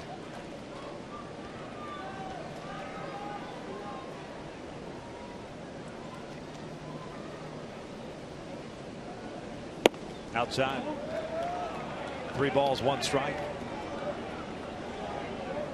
A great count now for Conger. You just sit on a fastball inside. Anything else? You don't chase. Lefties have hit Holland to a 241 average. Righties 182. Chase the breaking ball. Full count.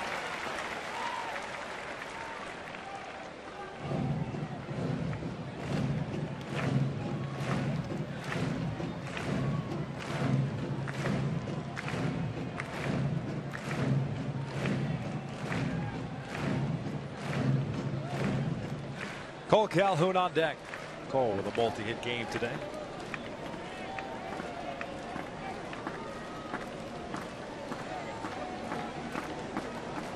Three-two on the way. Called strike 3. Fastball outside corner, 2 outs.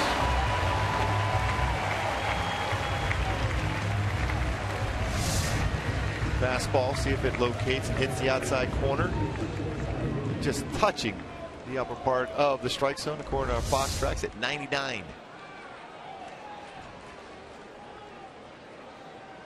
So 2 outs, nobody on. Calhoun at the plate. Home run to lead off the game.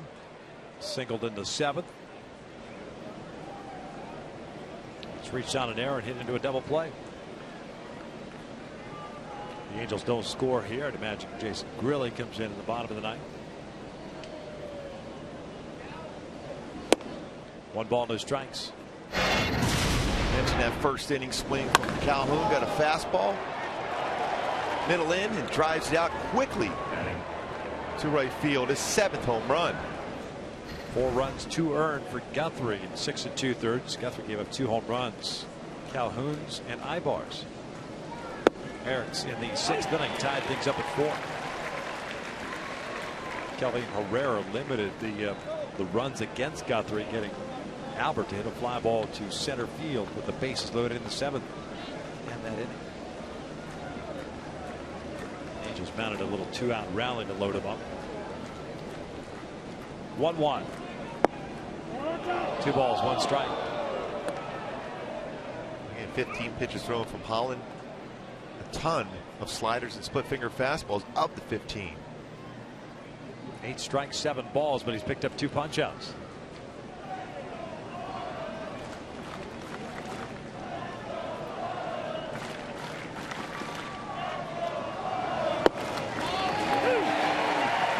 Two balls, 2 strikes.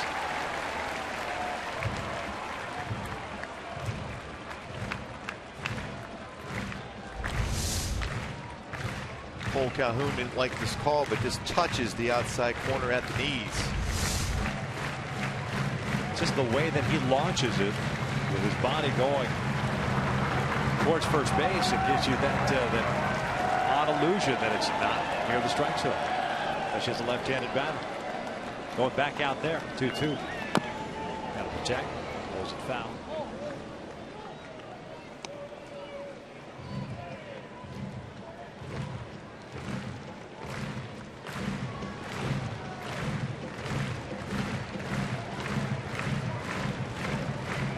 Trout on deck.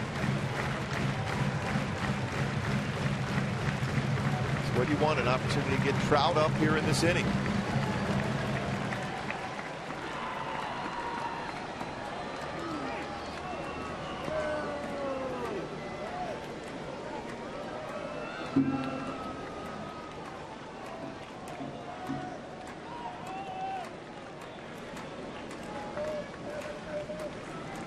Royals in the bottom of the 9th inning. Got Butler, Gordon, and Perez coming up. 3, 4, and 5.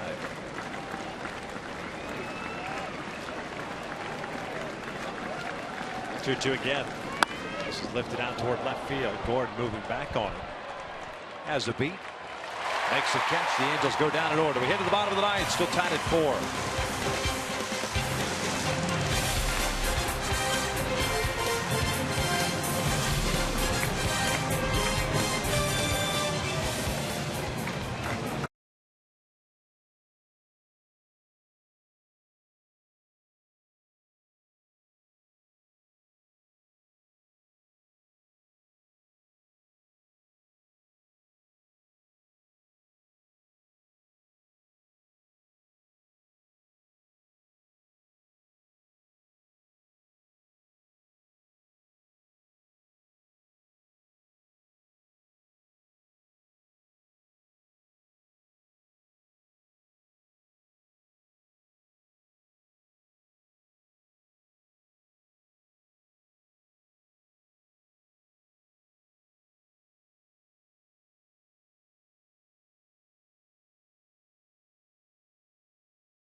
Jason Grilli making his second appearance in as many days for the Angels. Pitched yesterday and had himself a 1-2-3 frame. 23 games this year, 0-2 record, a 4.64 ERA, and of course acquired on Friday the Pittsburgh Pirates in exchange for Ernesto Frieri. Made a little mechanical adjustment this beginning part of the season, getting his velocity back and location better. No switch at third base. David Freese still in the game. Usually we see John McDonald coming in late in the ball game. Really will face Billy Butler to start off this ninth inning. Kevin Jepson, by the way, went to 2 innings, allowed 1 hit, had 2 strikeouts.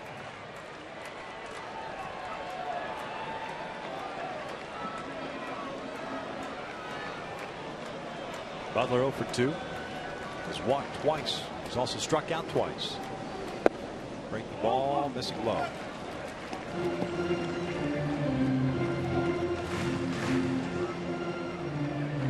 Same 3 guys that really faced yesterday in the 8th inning. Butler lined down to Howie Kendrick to lead off that 8th. 1-0 pitch. Swing and a miss. Butler trying to leave.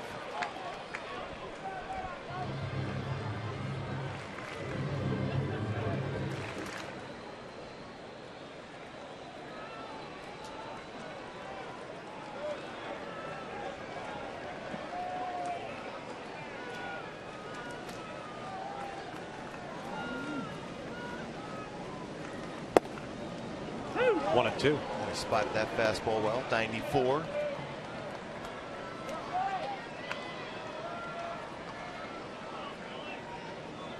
Really a product of Seton Hall University. First round pick as a starter. 97. That's where Movan and Biggio went. Called strike 3 on the outside corner, 1 down. It's painted that fastball.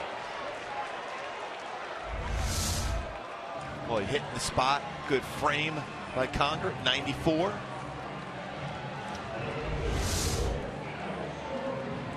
I was looking up that Seton Hall thing. Rick Cerrone. As far as first round picks, Cerrone, Biggio. John Morris, first round pick for the Royals out of Seton Hall. John Morris. Matt Morris out of Seton Hall. John Valentin. Yes. First rounder. Gordon looks at a strike.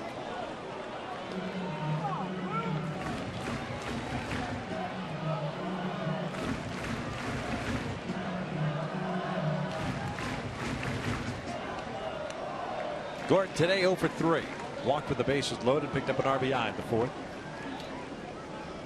0-1. This is fouled back. Matt Morris out of Seton Hall. First round pick by the Cardinals.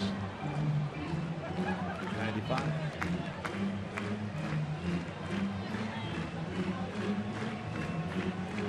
So Morris would have played with Grilli. Some serious talent. 0-2 now. That grazed him. A hit by pitch.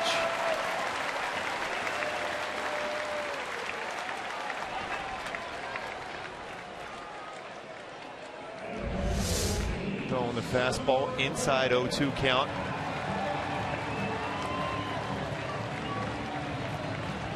Just, I guess, touching the jersey.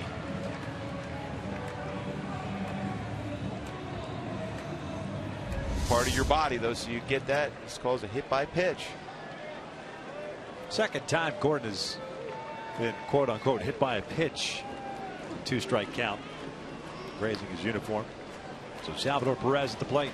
Ground ball to short. Ibar feeds Kendrick for 1. No, he drops the baseball. It goes out of his glove. An inning-ending double play booted by Howie Kendrick. And plenty of time with Salvador Perez, the catcher, running at first base. And hit hard enough where you didn't have to necessarily worry about the slide in at second.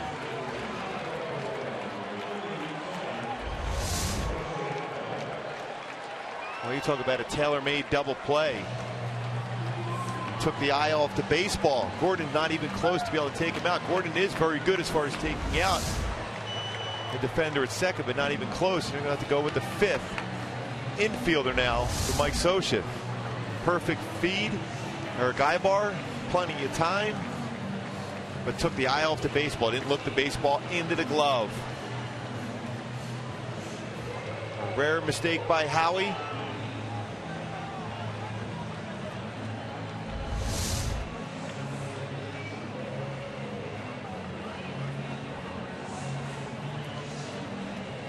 Pedro Siriaco will pinch run at first base for Salvador Perez.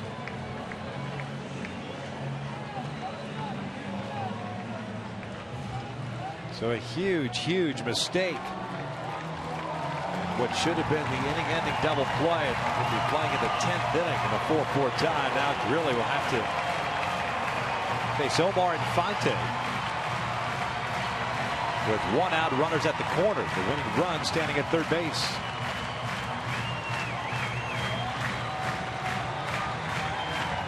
You have the left-handed fielding second baseman, Cole Calhoun. I know, big guy, but I would take my chances here putting Infante on it. Work a bases loaded situation. Yeah, that's what I was thinking. With the stock on deck. Take your chances with two guys to try to get that third out. Because it'd be real interesting if he hits a ground ball to Cole Calhoun, how he's able to turn that or potentially turn it, or do they get to go right home with the throw? There's the first one. This is out the left. Royals win it. 5-4 the final.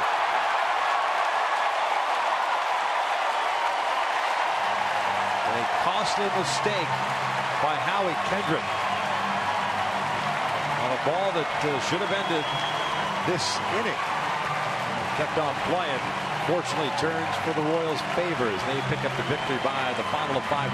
It's certainly an unusual inning. Baseball barely touches the jersey of Alex Gordon. And then a slider. Very difficult guy to strike out. He's going to make contact. Infante ends up getting a base hit in the left field with only two outfielders, as Kansas City ends up winning this series 2-1. Unfortunate because the bullpen was outstanding in the game for the Angels. So Kansas City takes the final, and the Angels drop a game in the standings. They are now 5.5 back to the Oakland Athletics. 5-4 the final. We are in Chicago tomorrow, but stick around for Angels Live postgame. That is coming up next with Patrick O'Neill and Jose Mota.